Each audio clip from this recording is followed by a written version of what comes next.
Okay.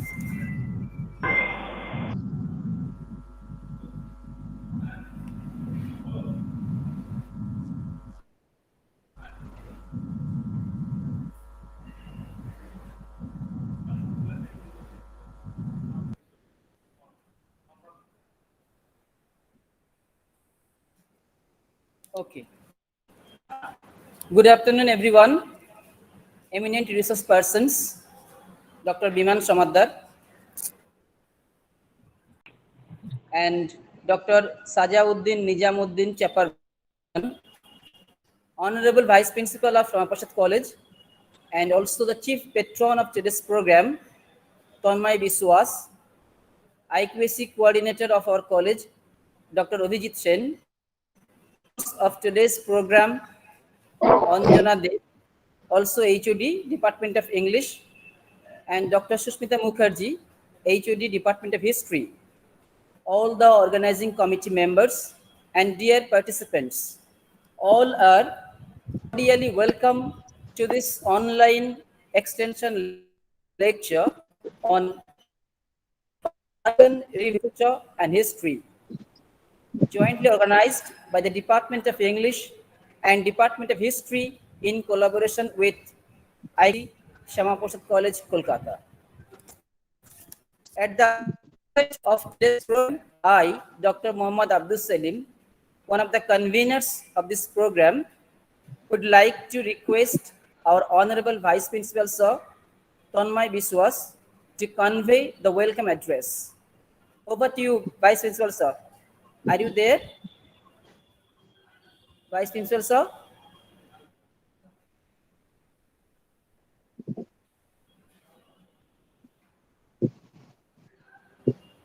Vice Principal Sir, are you there? Shilogna? Yes, ma'am. I think You have the sir voice message. So You have the voice sir has message. sent me a voice note as he is in his route to college. I'm just turning it on. On behalf of Shamaprasad College, I welcome our learned guest and resource person, Dr. Sajauddin Chaparwan, Assistant Professor in Center for Diaspora Studies at Central University of Gujarat, Gandhinagar, India. I'm also taking this opportunity and welcome our learned guest and resource person, Dr. Biman Samaddar, Department of History, Shantipur College. We are very grateful to them for accepting our invitation and becoming guest and resource person of today's event.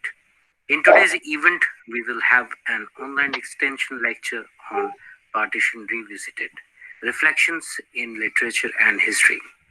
It will be a great event for all of us where we will be able to gain regarding the partition, which has reflections in literature and history.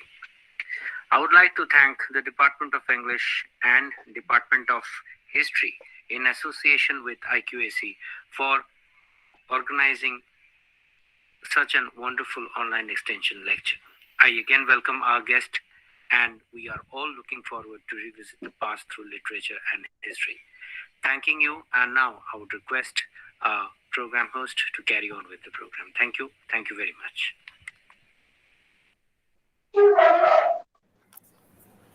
Thank you, Vice Principal Sir. Thank you very much for your welcome address.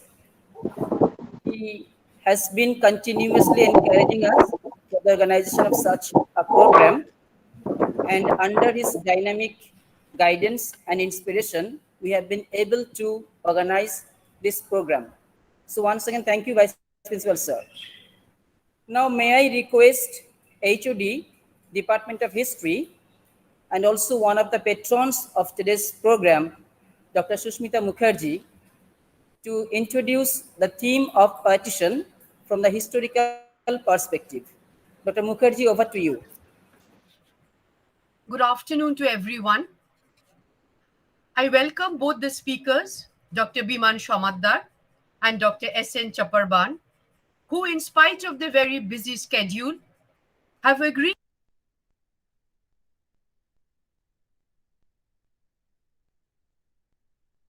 Sushmita Di, Shushmita ma'am, your microphone is yourself. off. Oh, sorry. Then should I start from the beginning? Okay. Good afternoon to everyone.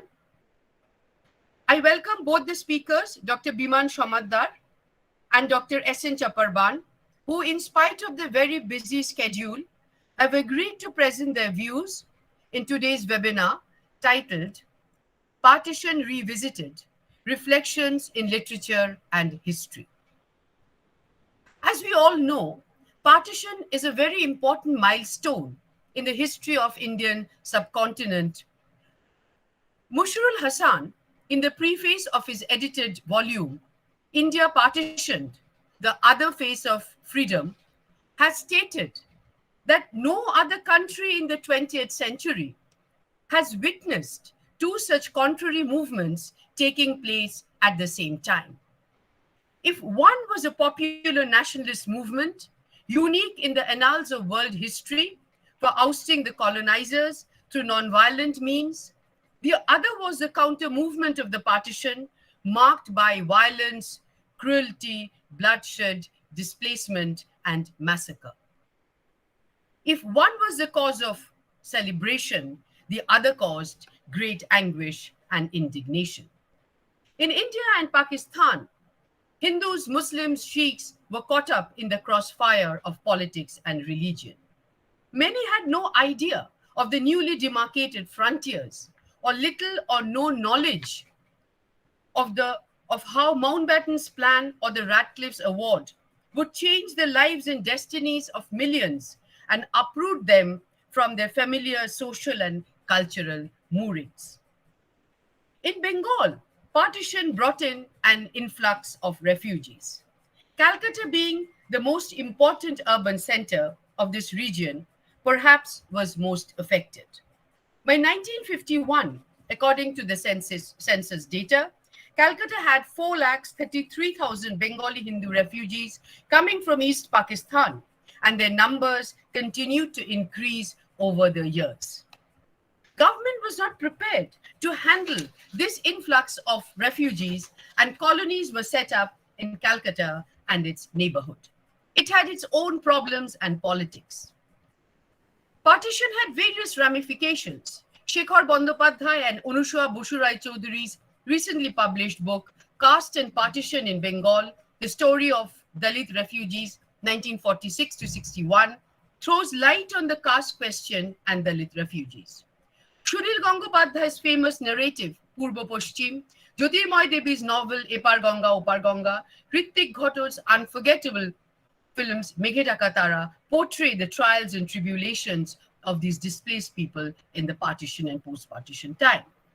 In order to understand or internalize the trauma of partition, we have to look not only at history, but also at the archives of memories of people like memoirs, recollections, diaries, excerpts from biographies, and those who experienced partition firsthand.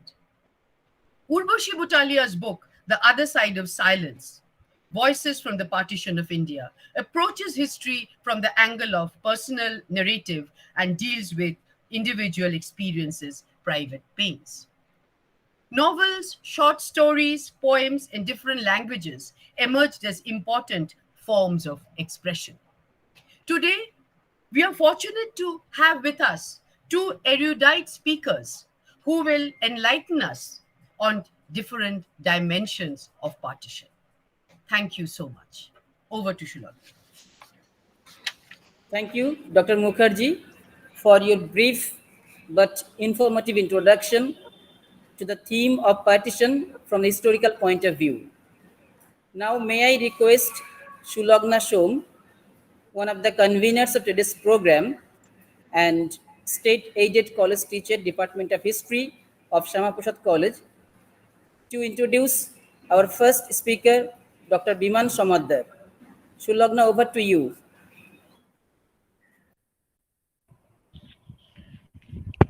Good evening sir.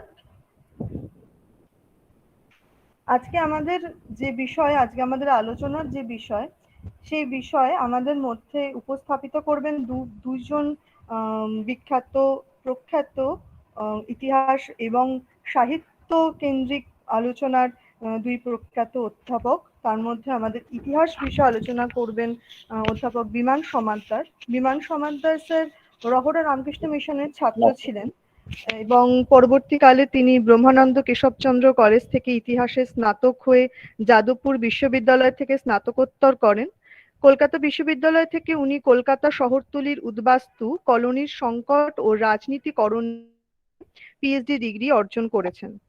তিনি the Asiatic society কলকাতায় research fellow হিসেবে যুক্ত ছিলেন। পরবর্তীকালে বাঁকুড়া খ্রিস্টান college ও বর্তমানে শান্তিপুর কলেজের ইতিহাস বিভাগে বিভাগীয় প্রধান হিসাবে কর্মরত। অতিথি অধ্যাপক বিদ্যাসাগর বিশ্ববিদ্যালয় ও রবীন্দ্র ভারতী বিশ্ববিদ্যালয়ের ইতিহাস বিভাগে এবং কলকাতা বিশ্ববিদ্যালয়ের হিস্ট্রি ও বিভাগে 1946-এর দাঙ্গা, উদ্বাস্তু আন্দোলন, উদ্বাস্তু পরিচিতি সত্তা, উদ্বাস্তু নারী বিষয়ে তার একাধিক গবেষণামূলক প্রবন্ধ আছে।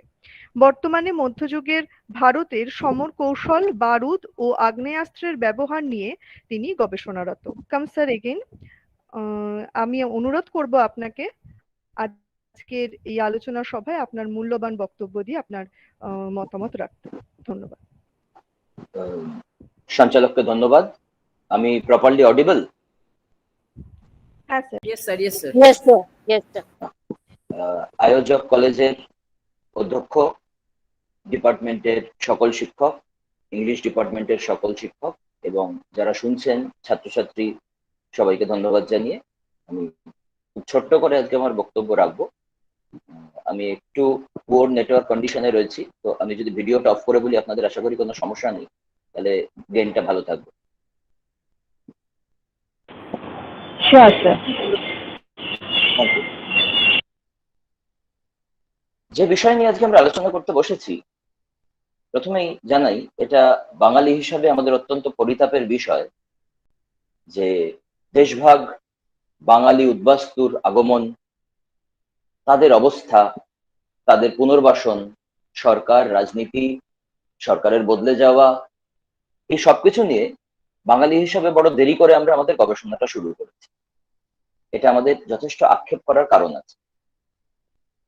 অন দ্য কন্ট্রারি, পাঞ্জাব 90-এর দশকের শুরু থেকেই দেশভাগের বিষয়ে গবেষণা শুরু করে দিয়েছে। ফলে তারা যে প্র্যাকটিক্যাল অ্যাডভান্টেজটা পেয়েছিল, তারা প্রথম স্তরের উদ্বাস্তু, যারা ফার্স্ট জেনারেশন রিফিউজি, তাদেরকে জীবন্ত অবস্থায় পেয়েছিল। ফলে অনেক বড় স্মৃতির আখ্যান পাঞ্জাবে তারা রক্ষা করতে পেরেছে। আমাদের দুর্ভাগ্য, আমরা 99-এরও পরে 2000-এর মাঝামাঝি সিরিয়াসলি, তার আগে একটা পেপার লেখা শুরু হয়েছিল, সিরিয়াসলি গবেষণা 2000-এর মাঝামাঝি গিয়ে আমরা শুরু করি এবং দুর্ভাগ্যজনকভাবে প্রথম জেনারেশনের উদ্বাস্তুরা অনেকেই তখন আর নেই, বা থাকলেও স্মৃতি হারিয়েছেন, অশক্ত হয়ে পড়েছেন।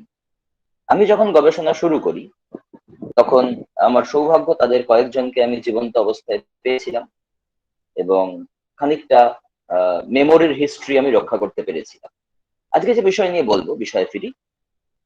উদ্বাস্তু, সরকার ও রাজনীতি। প্রসঙ্গ কলকাতা শহরতলি, 1947 থেকে 77। বিষয় ঢোকা বা জটিল করার আগে সহজ করে বলে নি বিষয়টা কি ছিল। আমরা সবাই জানি 47-এর দেশভাগ, উচ্চতর নেতৃত্বের অঙ্গুলি হেলনে হয় সাধারণ মানুষ, কংগ্রেস এবং লীগের মাঝারি তলা এবং নিচুতলার নেতৃত্ব কেউ ঠিক দেশভাগে স্বচ্ছন্দ ছিলেন না। তাদেরকে রাজি করার জন্যই সম্ভবত দাঙ্গার জাল বুনতে হয় এবং একটা সময় মানুষ বিরক্ত হয়ে স্বতঃস্ফূর্ত ভাবে দেশ ছেড়ে অন্য দেশে চলে যাওয়াটাই স্বাভাবিক, এটাই সুস্থতার লক্ষণ, এই জিনিসটা মেনে নিতে শুরু করে। এখন এই যে দেশভাগ এবং তার পেছু ধরে আসে দেশত্যাগ, সেই দেশত্যাগের মধ্যে দুই সম্প্রদায়ের মানুষের ক্ষতিগ্রস্ত হয়। আমরা পশ্চিম বাংলা নিয়ে বলতে কাজে এসেন্সিয়ালি পূর্ব পাকিস্তান থেকে যে ইনফ্লাক্স মুসলিম জনগণ পূর্ব পাকিস্তানে চলে যায় কলকাতা শহরতলি ছেড়ে বিপুল পরিমাণে, এবং তার থেকে অনেক বেশি পরিমাণে পূর্ব বাংলা থেকে বাঙালি হিন্দু উদ্বাস্তু কলকাতা শহরতলিতে চলে আসে। এখন কলকাতা শহরতলিতে চলে আসার পরে উদ্বাস্তুদের রাষ্ট্র কিভাবে দেখলো, ক্ষমতাসীন দল, আমাদের এই আলোচনার সময় প্রদেশ কংগ্রেস বলে উল্লেখ করব, তারা কিভাবে দেখলো, সাধারণ মানুষ কিভাবে দেখলো, এই বিষয়টা আমাদের আলোচনায় আসবে। সেই উদ্বাস্তুদের পুনর্বাসনের জন্য সরকার কি ব্যবস্থা করলো, দল কি ব্যবস্থা করলো, সেটা আমাদের আলোচনার মধ্যে আসতে হবে। এবং সেই সময় রাজনৈতিক বিরোধিতা যারা করে তারা কিভাবে এই ইস্যুটাকে ডিল করলো, এই আলোচনাটায় আসতে হবে। এবং এসেন্সিয়াল এই জায়গায় কমিউনিস্ট পার্টির উল্লেখ আমাদের করতে হবে, সিপিআর তখন। তো আমি সোজা প্রসঙ্গে এবার চলে আসি। দেশভাগের পর যে উচ্চবর্গীয় উচ্চ বর্ণের সমাজের ক্রিমি লেয়ার পূর্ববঙ্গ থেকে দেশের ত্যাগ করতে বাধ্য হয় বিভিন্ন কারণ, শুধুমাত্র ধর্মীয় কারণ ছিল না, সামাজিকভাবে পিছিয়ে পড়ার আশঙ্কাও তাদের মধ্যে কাজ করেছিল। তো যে ক্রিমি লেয়ার পূর্ববঙ্গ থেকে চলে আসে তারা বেসিক্যালি কলকাতা এবং শহরতলি অঞ্চলে নিজেদেরকে সেটেল করতে শুরু করে। এখন কিভাবে তারা নিজেদেরকে সেটেল করবে? একটা সরকারি সহায়তা ব্যতীত এত হাজার মানুষ, সংখ্যাটা একটু আন্দাজ দিই, 1949-এর মধ্যে সরকারি হিসাবে, মনে রাখতে হবে সরকারি হিসাবের বাইরেও একটা বিপুল পরিমাণ উদ্বাস্তু মানুষ আমাদের পশ্চিমবঙ্গে এসেছিল। যাই হোক, 1950 পর্যন্ত সরকারি হিসাবে প্রায় 28 লক্ষ উদ্বাস্তুকে কলকাতা শহরতলির অঞ্চলে দেখা যায়। তো এই বিপুল পরিমাণে মানুষ কলকাতায় চলে তো এলো, কিন্তু সরকার তাদের পুনর্বাসনের জন্য কোনো সলিড ব্যবস্থা করতে পারলেন না। তারা বনগাঁ স্টেশন, শিয়ালদা স্টেশন এই অঞ্চলে আশ্রয় নিলেন এবং ধীরে ধীরে সেইখান থেকে তারা বাধ্য হলেন পড়ে থাকা ফাঁকা জমি, যাদবপুর অঞ্চল, টালিগঞ্জ অঞ্চল, সেখান থেকে শুরু করে দমদম, সোদপুর, নৈহাটি এই অঞ্চল জুড়ে তারা ছড়িয়ে পড়ত। অন্যের দাম বাড়ার সম্ভাবনায় রেখে দেওয়া জমি, কারণ বাগান বাড়ি, এগুলো তাদের দলের বিষয়বস্তু হয়ে উঠল। আমি বারবার একটা কথা বলি, উদ্বাস্তুদের সাথে অজস্র ইন্টারভিউ করার অভিজ্ঞতা থেকেই বলি, উদ্বাস্তুরা স্বেচ্ছায় জমি দখল করতে চান। পূর্ববঙ্গের কৃষিজীবী সম্প্রদায়ের মানুষের সংখ্যাধিক্য ছিল এই উদ্বাস্তুদের মধ্যে। তারা জমির অধিকারকে পবিত্র অধিকার বলে মনে করতেন। তারা বিশ্বাস করতেন যে অন্যের জমি দখল করতে নেই। কিন্তু শিয়ালদা স্টেশনে পড়ে আছে দিনের পর দিন, সরকার কোনো দায়িত্ব নিচ্ছে না। মাঝে মাঝে ভারত সেবাশ্রম সংঘ বা রামকৃষ্ণ মিশন থেকে খিচুড়ি খাইয়ে যাচ্ছে। কখনো কখনো তাদের বাড়ির বউদের পতিতাপল্লীর দালালরা এসে বউ মেয়েকে ফুসলে নিয়ে যাচ্ছে। এই অবস্থায় তো দিনের পর দিন থাকা যায় না। ফলে একসময় তারা এই জমিগুলোকে দখল করার চেষ্টা শুরু হলো একটা নতুন ধরনের আন্দোলন, যাকে আমরা জবরদখল কলোনি নির্মাণ আন্দোলন বলি। এই আন্দোলন আচমকা কলকাতা শহরতলির ডেমোগ্রাফি, জিওগ্রাফি, টোটাল মানচিত্রকে বদলে দিল, জনঘনত্বের হিসাবকে বদলে দিল। কলকাতায় বাঙালি আবার সংখ্যাগরিষ্ঠ হয়ে পড়ল। মূল কলকাতায় বাঙালি সংখ্যালঘু হয়ে গেছিল অবাঙালিদের কাছে। এই সময় খুব ইন্টারেস্টিং একটা তথ্য এটা, উদ্বাস্তু আগমনে বাঙালি আবার সংখ্যাগরিষ্ঠ জায়গায় পৌঁছায়। তো যাই হোক, প্রথম যে অঞ্চলে তারা কলোনি তৈরি করা শুরু করে সেটা হচ্ছে যাদবপুর অঞ্চল। এই অঞ্চলে বিজয়গড় বলে একটা জায়গা, যেটা একটা পরিত্যক্ত আমেরিকান সেনা ছাউনি ছিল, সেই অঞ্চলে স্থানীয় কংগ্রেসী নেতা সন্তোষ দত্তর একটা মৌখিক কথা হয় বিধান রায়ের সাথে, এবং উদ্বাস্তুরা এই জায়গাটায় বাস করতে শুরু করে। এবং এই জায়গায় যখন প্রথম উদ্বাস্তু কলোনি তৈরি হয়, খানিকটা সরকারি প্রশ্রয়ে এই খবরটা ছড়িয়ে পড়ার পর হাজার হাজার উদ্বাস্তু ওই অঞ্চলে কলোনি নির্মাণে কাজে চলে আসে। সম্পূর্ণ বিজয়গড় ভরে যায় এবং পার্শ্ববর্তী অঞ্চলে অজস্র কলোনি গড়ে ওঠে। নেতাজিনগর, আজাদগড়, রিজেন্ট, রানীকুঠি, বাঘাযতীন, এই অঞ্চল জুড়ে অজস্র কলোনি গড়ে ওঠে।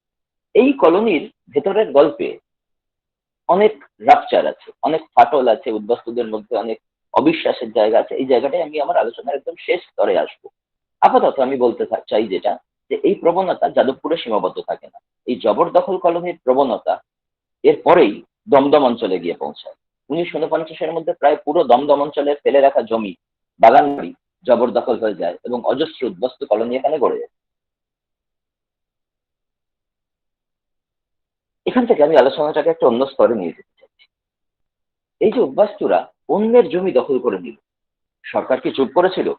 জমির মালিকরা কি চুপ করে দেখেছিল? একদমই নয়। খেয়াল রাখতে হবে, যাদবপুর অঞ্চলে যে জমিগুলো দখল করা হচ্ছিল, সেই জমিগুলো ছিল সমাজের অত্যন্ত ক্ষমতাবান মানুষদের এবং ক্ষমতাবান জমিদার বা ব্যবসায়ীদের জমি। তারা এর পাল্টা আক্রমণ করে জমিগুলো পুনরুদ্ধার করার চেষ্টা করে। পুলিশ আক্রমণ করে, জমিদারের গুন্ডার আক্রমণ করে। এই কলোনি রক্ষার জন্য উদ্বাস্তুরা রাত জেগে পাহারা দিত। কলোনির নিজেদের মধ্যে বিভিন্ন রকমের যোগাযোগ ব্যবস্থা গড়ে তোলা হয়েছিল। দমদম অঞ্চলেও একই রকম ভাবে আক্রমণ নেমে আসে। কিন্তু যত এই আক্রমণ নামতে শুরু করে, সরকারি আক্রমণ, বেসরকারি আক্রমণ, ততই উদ্বাস্তুদের মধ্যে সংগতি দানা বাঁধতে থাকে। ধীরে ধীরে তারা সংগঠিত হতে থাকে, তাদের একের পর এক অ্যাসোসিয়েশন তৈরি হতে থাকে। এখনো পর্যন্ত কমিউনিস্ট পার্টি আন্দোলনের আসরে নামেনি। মনে রাখতে হবে, রন্দিভে লাইন মেনে চলার জন্য 49 থেকে 51 সাল পর্যন্ত কমিউনিস্ট পার্টি নিষিদ্ধ ঘোষণা করা হয়েছে। আবার যে উদ্বাস্তুরা এসে কলকাতা শহরতলিতে বাস করতে শুরু করলেন, সে উদ্বাস্তুরা অনেকাংশেই কমিউনিস্ট বিরোধী ছিলেন। তারা ছিলেন সুভাষের সমর্থক, তাদের একাংশ ছিলেন গান্ধীর সমর্থক, কিন্তু কমিউনিস্ট বিদ্বেষী। সেটা রাষ্ট্রের প্রচারের কারণেই হতে পারে, সুভাষের সাথে কমিউনিস্ট পার্টির দূরত্বের কারণে হতে পারে, স্বাধীনতাকে অস্বীকার করা হচ্ছিল কমিউনিস্ট পার্টি, সেই কারণেও হতে পারে। কিন্তু এই বিদ্বেষ এত তীব্র ছিল, যখন দক্ষিণ কলকাতা এবং দমদমে কলোনি কমিটি তৈরি হচ্ছে, তখন কলোনি কমিটির মধ্যে যাতে কোনো কমিউনিস্ট ঢুকতে না পারে সেই ব্যাপারে কলোনি কমিটির সদস্যরা অত্যন্ত সজাগ ছিলেন। যাই হোক, দক্ষিণ কলকাতা শহরতলি বাস্তুয়ারা সংঘতি বলে প্রথম তারা একটি সংগঠন গড়ে তোলে। ধীরে ধীরে এরা সরকারের কাছে, রাজ্য সরকারের কাছে, ইভেন নেহেরুর কাছে যখন নিজেদের দাবি দাওয়া, এই জবরদখল করা জমির অধিকার, এগুলো নিয়ে পৌঁছাতে শুরু করেন, তখনই কংগ্রেস শাসন ব্যবস্থার আসল স্বরূপটা ফুটে বেরোতে থাকে। রাজ্য সরকার প্রাথমিকভাবে সামান্য কিছু চেষ্টা করেছিলেন বটে, কিন্তু তারপরেই রাজ্য সরকার, তার থেকে বেশি রাজ্য সরকারকে যে দল চালায় প্রদেশ কংগ্রেস, তারা উদ্বাস্তু পুনর্বাসন থেকে, উদ্বাস্তু ত্রাণ থেকে সম্পূর্ণভাবে নিজেদেরকে বিচ্যুত করে নেয়। অন্যদিকে আমাদের প্রধানমন্ত্রী নেহেরু এই অনস্লটের সামনে, উদ্বাস্তু অনস্লটের সামনে, যাতে জমিদার জোরদারদের, জমিদার নয় জোরদারদের, বড় জমির মালিকদের অধিকার, জমির অধিকার ক্ষুণ্ণ না হয়, সেই ব্যাপারে সচেতনভাবে একটি ঘোষণা জারি করেন। কেন্দ্রীয় সরকারের তো দায়িত্ব সব থেকে বেশি হওয়া উচিত, তাই নয় কি, এই উদ্বাস্তু ত্রাণ এবং পুনর্বাসনে? কারণ কেন্দ্রীয় সরকার পশ্চিম সীমান্তে পাঞ্জাবে উদ্বাস্তুদের ত্রাণ, পুনর্বাসন এবং সম্পত্তি জনবিনিময় নীতি লাগু করেছিল। সেই নীতির কোনো রিফ্লেকশন আমরা পশ্চিমবঙ্গে দেখতে পাই না। স্বাভাবিকভাবে পশ্চিমবাংলার মানুষ, উদ্বাস্তুরা একদিকে কেন্দ্রীয় সহায়তা থেকে বঞ্চিত হয়, অন্যদিকে তারা পশ্চিমবঙ্গের প্রদেশ কংগ্রেসের ঘৃণা, বিদ্বেষ এবং খোলাখুলি শত্রুতা এবং আক্রমণের সম্মুখীন হতে শুরু করে। এই জায়গা থেকেই পরবর্তীকালে কমিউনিস্ট পার্টি ধীরে ধীরে উদ্বাস্তুদের মধ্যে জনপ্রিয় হয়ে ওঠে।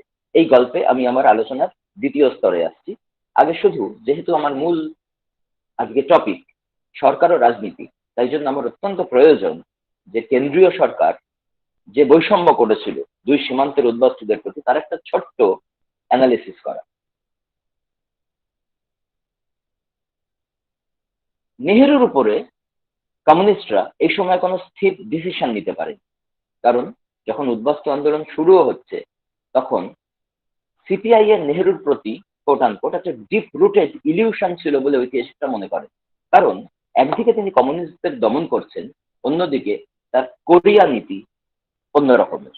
ক্রুশ্চেভ এবং চৌয়েন লাইকে উনি নিয়ে আসছেন ভারত সফরে, ফলে কমিউনিস্টরা বিভ্রান্ত হয়ে যায় নেহেরুর নীতি, এবং এই বিভ্রান্তির সুযোগেই সমস্ত আন্দোলনকে নেহেরু গভর্নমেন্ট অ্যান্টি ন্যাশনাল এবং পলিটিক্যালি মোটিভেটেড বলে ব্র্যান্ডিং করে দেয়। ফলে কমিউনিস্টদের আন্দোলন করাটা খুব কঠিন হয়ে যায় সেই সময়। এর মধ্যে কমিউনিস্ট পার্টি নিষিদ্ধ ঘোষণা হয়। অন্যদিকে বাংলা, পূর্ব বাংলার থেকে চট শিল্প, কাঁচামাল, কাগজ শিল্পের কাঁচামালের যোগান পেত। দেশভাগ হয়ে যাওয়ার পরে সে কাঁচামালের যোগান ভীষণভাবে ক্ষতিগ্রস্ত হয়। ফলে বাংলার নিজস্ব যে শিল্প, সেই শিল্পগুলো একের পর এক বন্ধ হতে শুরু করে। ইভেন লৌহ ইস্পাত এবং ইঞ্জিনিয়ারিং শিল্পের কাঁচামালের উপরেও কেন্দ্রীয় সরকার বিরাট পরিমাণ শুল্ক বসিয়ে দেয় এবং কাঁচামাল এসে কমিয়ে দেয়। ফলে এই যে উদ্বাস্তুরা এলো, তারা যে বিকল্প কর্মসংস্থানের সুযোগ পাবে, সেই সুযোগগুলো দেশভাগের পরে ক্রমাগত কমে যায়। কেন্দ্রীয় সরকার সেই কমে যাওয়ার পদ্ধতিকে না থামিয়ে তাকে ত্বরান্বিত করে। একই সাথে পাঞ্জাবের উদ্বাস্তুদের সাথে তুলনা করা শুরু করে কেন্দ্রীয় সরকার বাঙালি উদ্বাস্তুদের। বাঙালি উদ্বাস্তুদের তারা পাঞ্জাবি উদ্বাস্তুদের তুলনায় দুর্বল বলে মনে করে। তাদের সম্বন্ধে বলা হয় ক্রিচার অ্যাপার্ট, এবং এদের সম্বন্ধে বলা হয়, বাঙালি উদ্বাস্তুদের সম্বন্ধে, এরা luxury of idleness A belong করতে ভালোবাসে। আসলে সত্যটা তো তা ছিল না। এরা কর্মঠ কৃষিজীবী ছিল, কিন্তু এখানে আসার পরে তারা কি কাজ করবে? তাদের ক্যাম্পে আটকে রাখা হয়েছে, তারা কলোনিতে বাস করছে এক চিন্তা করে, কর্মসংস্থানের জায়গা নেই। এই সময় নেহেরু লিয়াকত চুক্তি বলে একটি চুক্তি পূর্ব পাকিস্তানের শাসক হিসেবে নেহেরু করেন 1950। তখনও কমিউনিস্ট পার্টি নিষিদ্ধ। এই চুক্তিতে বলা হয় যে দুই দেশের উদ্বাস্তুরা নিশ্চিন্তে ফিরে যেতে পারে, তাদেরকে তাদের সম্পত্তি ফেরত দেওয়া হবে, তাদের জীবন জীবিকার সুরক্ষা করা হবে। যে মুসলিমরা চলে এসেছিলেন পূর্ব পাকিস্তানে তারা ফেরত আসেন এবং নিজেদের জমি জায়গা ফেরত পান। কিন্তু হিন্দুরা যখন পূর্ব পাকিস্তানে ফিরে যান তখন তারা ফেরত পান, তারা আবার ফিরে আসতে বাধ্য হন। অর্থাৎ এই চুক্তির সুবিধা ভারতে দেওয়া হয়েছিল, পাকিস্তানে দেওয়া হয়। ফলে নেহরু লিয়াকত চুক্তি বেসিক্যালি উদ্বাস্তুদের আরো বিভ্রান্ত করে দেয়। কেন্দ্রীয় সরকারি নীতির মধ্যে কিছু পজিটিভ কথা বলা হয়। বলা হয় কারিগরি বৃত্তিমূলক শিক্ষা, গৃহ নির্মাণ, জমি দানের জন্য পাইলট স্কিম, বস্ত্রশিল্প নির্মাণ, গৃহ নির্মাণের জন্য লোন, টালিগঞ্জের কলোনির উন্নতির জন্য ফান্ড স্যাংশন করা হবে। শিক্ষক এবং উদ্বাস্তু ছাত্রদের যারা এসছে উদ্বাস্তু হয়ে তাদের জন্য স্পেশাল কোনো স্কিম নেওয়া হবে এবং আধা সেনা, সীমান্তরক্ষী বাহিনী, ডিফেন্স এস্টাবলিশমেন্টে উদ্বাস্তুদের 50% রিজার্ভেশন দেওয়া হবে। কিন্তু এগুলো কেবলমাত্র প্রস্তাব আকারে থেকে যায়, এগুলোর বাস্তবিক যে কার্যকারিতা সেটা বাঙালি উদ্বাস্তুর ক্ষেত্রে আমরা দেখতে পাই। উল্টে আমরা যেটা দেখতে পাই, যেখান থেকে আমরা আলোচনার তৃতীয় ভাগ শুরু করব, বাঙালি উদ্বাস্তুকে কেন্দ্রীয় সরকার বাংলার বাইরে পাঠিয়ে দেওয়ার ষড়যন্ত্র শুরু করে। দণ্ডকারণ্য, বিহার, মালকানগিরি, সৌরাষ্ট্র, উড়িষ্যা এই অঞ্চলে বাঙালি উদ্বাস্তুকে পাঠিয়ে দেওয়া শুরু হয়। বলা হয় বাংলা স্যাচুরেটেড হয়ে গেছে। সেই সময় কমিউনিস্ট পার্টির যে বিধায়করা ছিলেন বিধানসভায় তারা বারবার সরকারের কাছে এই ডকুমেন্ট চায় যে বাংলা যে স্যাচুরেশন পয়েন্টে পৌঁছে গেছে তার ডকুমেন্ট কোথায়। কিন্তু কেন্দ্রীয় সরকার প্রদেশ কংগ্রেসের ডিরেক্ট রেকমেন্ডেশনে বাঙালি উদ্বাস্তুকে বাংলার বাইরে পাঠিয়ে দেওয়ার চক্রান্ত করে। আন্দামানেও পাঠানো শুরু হয়। কমিউনিস্ট পার্টি ততদিনে ভোটের পলিটিক্সে চলে এসছে, এটা 50-এর 51 পরের ঘটনা। তারা তীব্র আন্দোলন শুরু করে কলকাতা জুড়ে, কিন্তু এই পাঠানো চলতেই থাকে।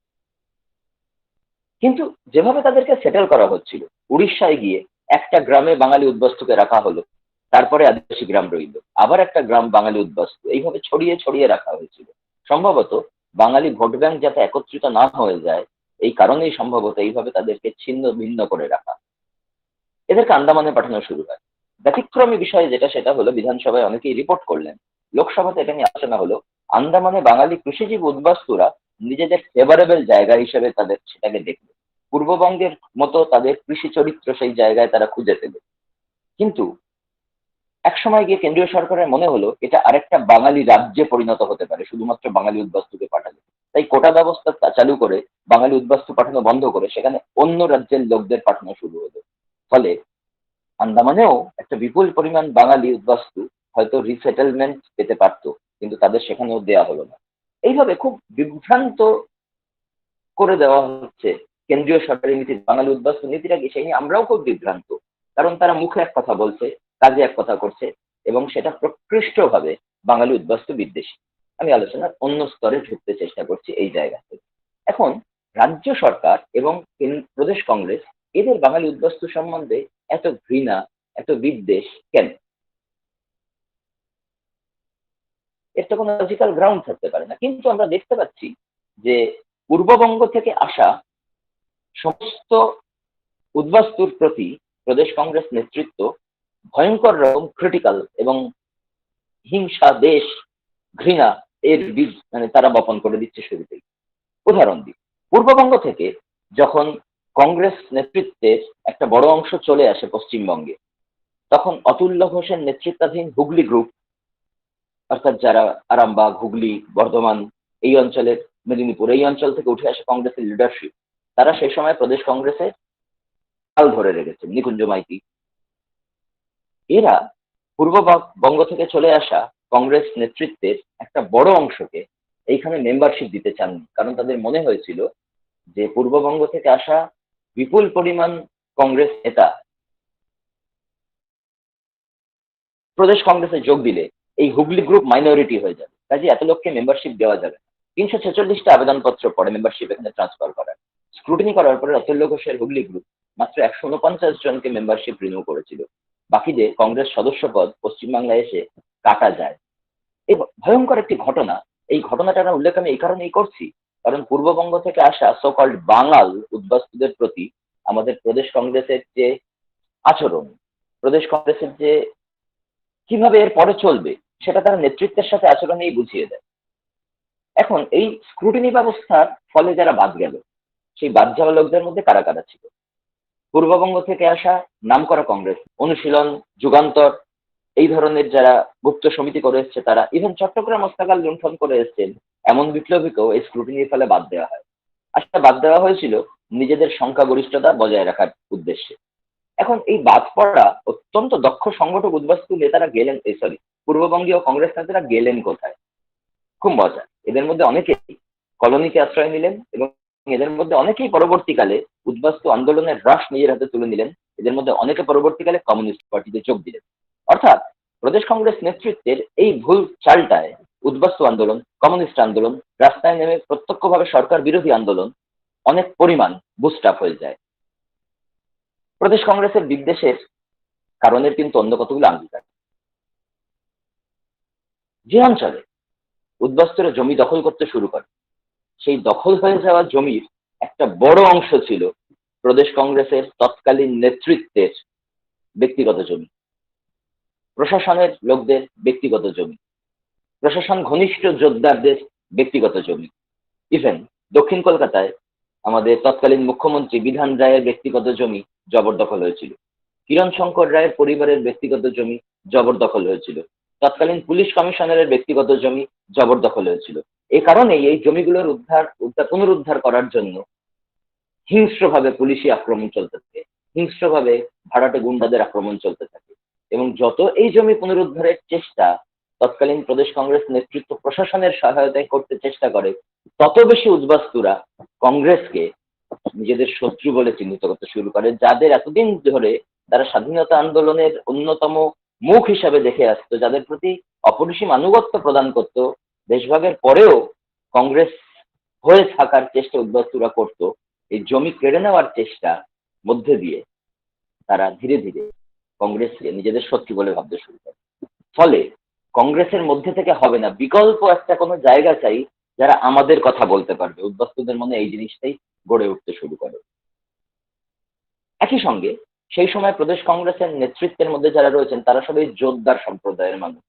তারা ভয় পেতে শুরু করেন যে গ্রামে এই জবরদখলের যে সংস্কৃতি চালু হচ্ছে, সেই শহরে যে জবরদখলের সংস্কৃতি চালু হচ্ছে, সেই সংস্কৃতির কোনো আঁচ যদি গ্রামে তাদের বিরাট পরিমাণ জমিও তো দখল হয়ে যেতে পারে, কৃষক আন্দোলন হতে পারে। কারণ মনে রাখতে হবে তার আগে কমিউনিস্ট পার্টি তেভাগ আন্দোলন চালিয়েছে। সেই আতঙ্ক থেকে তারা উদ্বাস্তুদেরকে শত্রু হিসেবে চিহ্নিত করতে থাকে। প্রত্যক্ষভাবে নেতারা স্ট্রিট কর্নার মিটিং এ উদ্বাস্তুদের বিদেশি বলে চিহ্নিত করতে শুরু করে।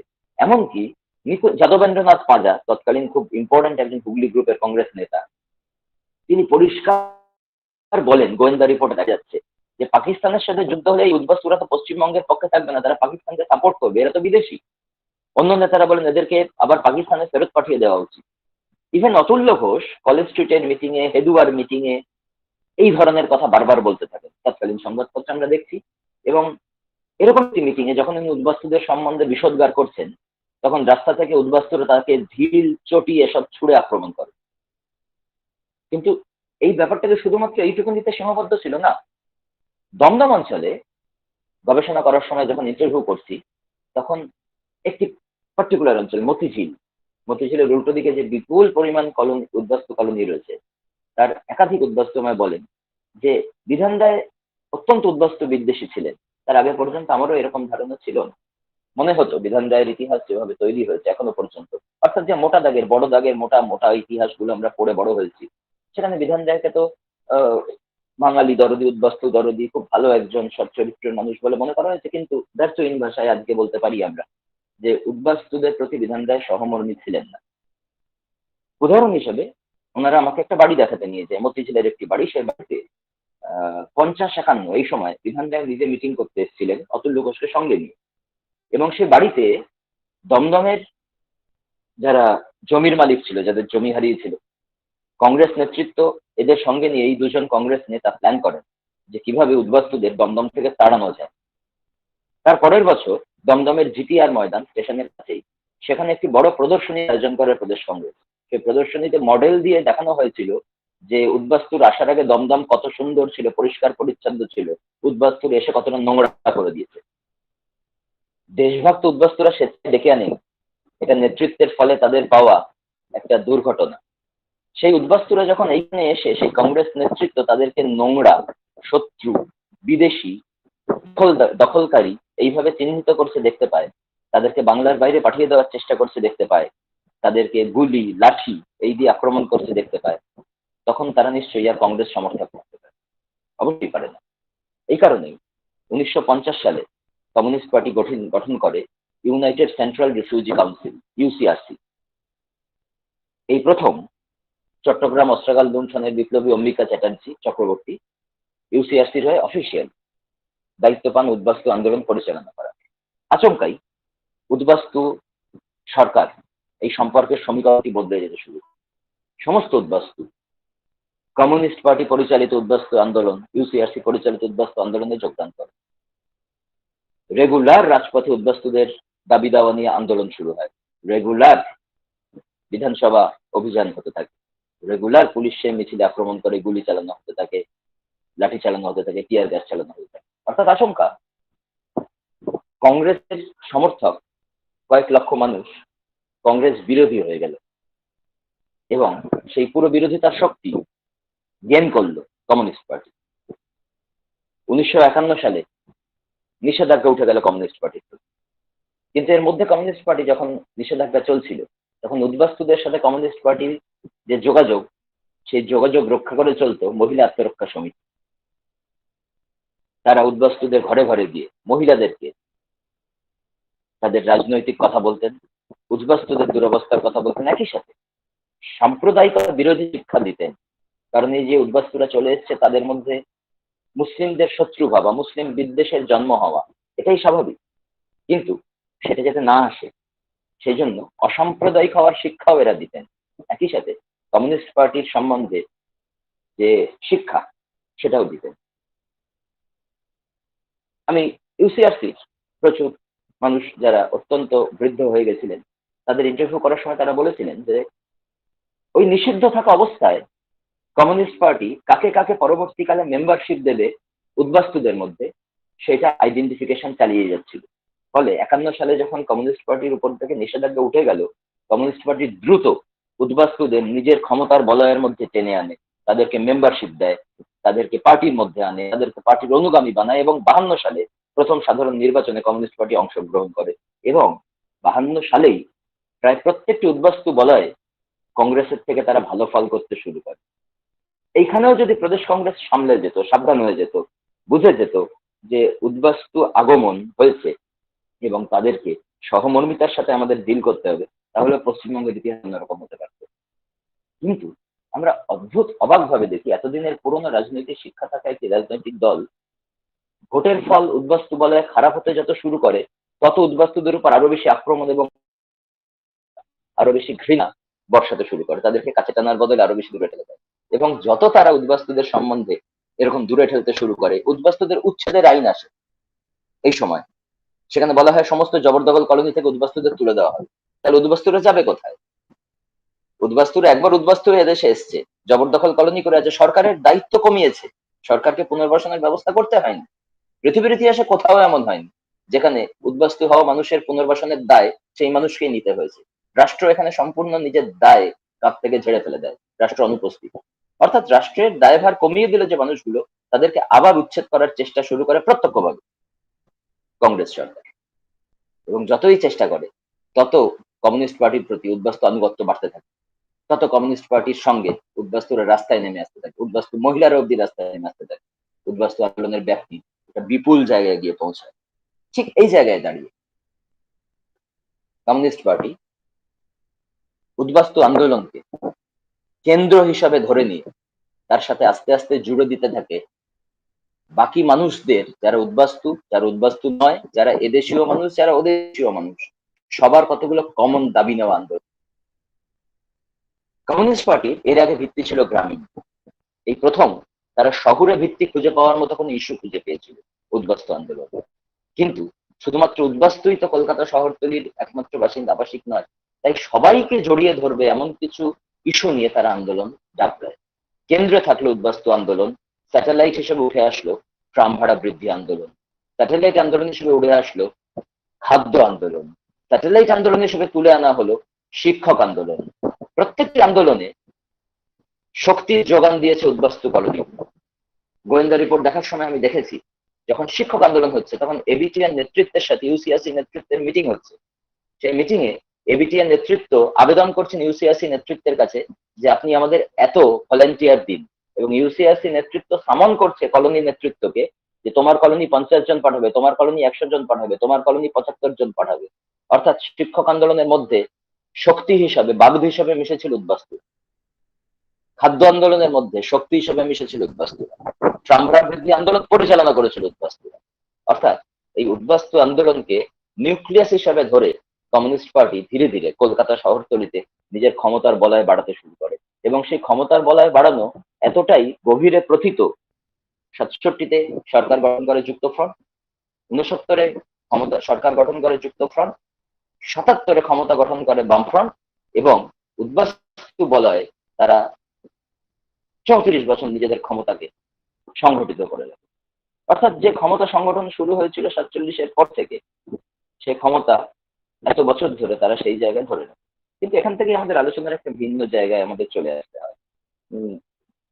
খানিকটা সময়ের কথা মাথায় রেখে আমি অনেক কিছু জায়গায় ঢুকতে সাহস করছি না, কিন্তু ইচ্ছা করছে আরো অনেক কিছু বলি প্রত্যেকটা বিষয়। একটা ছোট্ট জায়গা শুধু বলা খুব দরকার। গোয়েন্দা রিপোর্ট এটা স্পেশাল ব্রাঞ্চে আছে, ভবিষ্যতের গবেষক যারা আছেন তারা নিশ্চয়ই অনুরোধ করব স্পেশাল ব্রাঞ্চ দেখবেন। স্পেশাল ব্রাঞ্চের রিপোর্টে এখনো অজস্র গবেষণার ম্যাটেরিয়াল পড়ে আছে, যেটা একজন দুজনের পক্ষে শেষ করা সম্ভব। স্পেশাল ব্রাঞ্চের রিপোর্ট দেখার সময় আমি একটা মজার জিনিস দেখি, এই যে কংগ্রেস নেতৃত্ব উদ্বাস্তুদের সম্বন্ধে এত বিমাতৃসুলভ আচরণ করেছে বলে আমরা বলছি, তো সত্যি করেছে, এক বর্ণ মিথ্যে নয়। কিন্তু আমাদের মধ্যে তো স্বাভাবিকভাবেই প্রশ্ন আসে যে তারা উদ্বাস্তুরা যে কদিন পরে ভোটাধিকার পাবে, তারা তাদের যে আমি আমার নিজের দিকে টেনে নিজের ভোট বাড়াতে পারবো, এই কথাটা তাদের মাথায় আসেনি? নিশ্চয়ই এসেছিল, কিন্তু সেই কথার থেকে অনেক বেশি গুরুত্বপূর্ণ ছিল তাদের যোদ্ধার কথা। কিন্তু শিক্ষিত মধ্যবিত্ত শহরে যে কংগ্রেস নেতারা ছিলেন, তারা কিন্তু উদ্বাস্তু ত্রাণ পুনর্বাসনে হাত লাগিয়েছিলেন। বহু মাঝারি মানের নিচু তলার কংগ্রেস নেতা যারা শহরে থাকেন, তারা কিন্তু চেষ্টা করেছিলেন উদ্বাস্তুদের ত্রাণ দিতে। পরিণতি কি হয়েছিল জানেন? প্রদেশ কংগ্রেসের শীর্ষ নেতৃত্ব পুলিশ দিয়ে তাদেরকে অ্যারেস্ট করার ধমকি দিয়েছিল। পুলিশ রেকর্ডে এই কথা আছে। বিরক্ত হয়ে তার মধ্যে একটা বড় অংশ কংগ্রেস পার্টি ত্যাগ করে কমিউনিস্ট পার্টিতে যোগদান করে। অর্থাৎ প্রদেশ কংগ্রেস ঠিকই করে নিয়েছিল তার উদ্বাস্তুদেরকে শত্রু হিসাবে ট্রিট করবে, এবং এই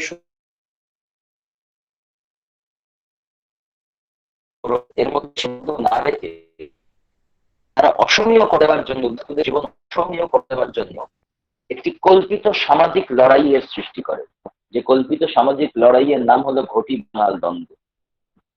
তোমাকে পুলিশ দিয়ে মারবো, তোমাকে জমিদারের গুন্ডা মারবে, আমি আইন দিয়ে তোমায় মারবো, এবং একই সাথে এখানে বাস করতে গেলে তোমাকে প্রতিনিয়ত যাতে ব্যাঙ্গের সামনে পড়তে হয় সেটাও এনশিওর করবে। এটা একটা ক্রিয়েশন, সরকার এটা নির্মাণ করেছিল, ঘটির সাথে শত্রুতা বাঙালের এই নির্মাণ করেছিল। রাস্তায় বেরোলে উদ্বাস্তু মহিলা যখন দোকানে যেত তাকে কথা শুনতে হতো। উদ্বাস্তুরা নিজেদের পরবর্তী প্রজন্মের পড়াশোনার ব্যাপারে অত্যন্ত মনোযোগী ছিল, এদেরকে স্কুলে গেলে ব্যাঙ্গের সামনে পড়তে হতো। আমাকে এক বয়স্ক উদ্বাস্তু, অশক্ত 80 বছরের বৃদ্ধ, তিনি বলেছেন আমার স্কুলে যেতে লজ্জা করতো। কারণ কি না, গেলেই আমার যারা কলকাতার ছেলে তারা বলতো ওই বাঙালি এসছে, বাঙালি এসছে বলে একটা কবিতা বলতো। কবিতাটা কি আমার মুখস্থ হয়ে গেছে, উনি এত সুর করে বলেছিলেন, বাঙাল মনুষ্য নয়, বিচিত্র এক জন্তু, লম্ফ দিয়ে গাছে ওঠে, লেজ নেই কিন্তু। এই বলে বাঙাল উদ্বাস্তু ছাত্রের পেছনে লাগা। অর্থাৎ সামাজিক ভাবেও তাদেরকে কোণঠাসা করে দেওয়ার জন্য সব রকমের প্রকৌশল বাজারে নামানো হয়েছিল।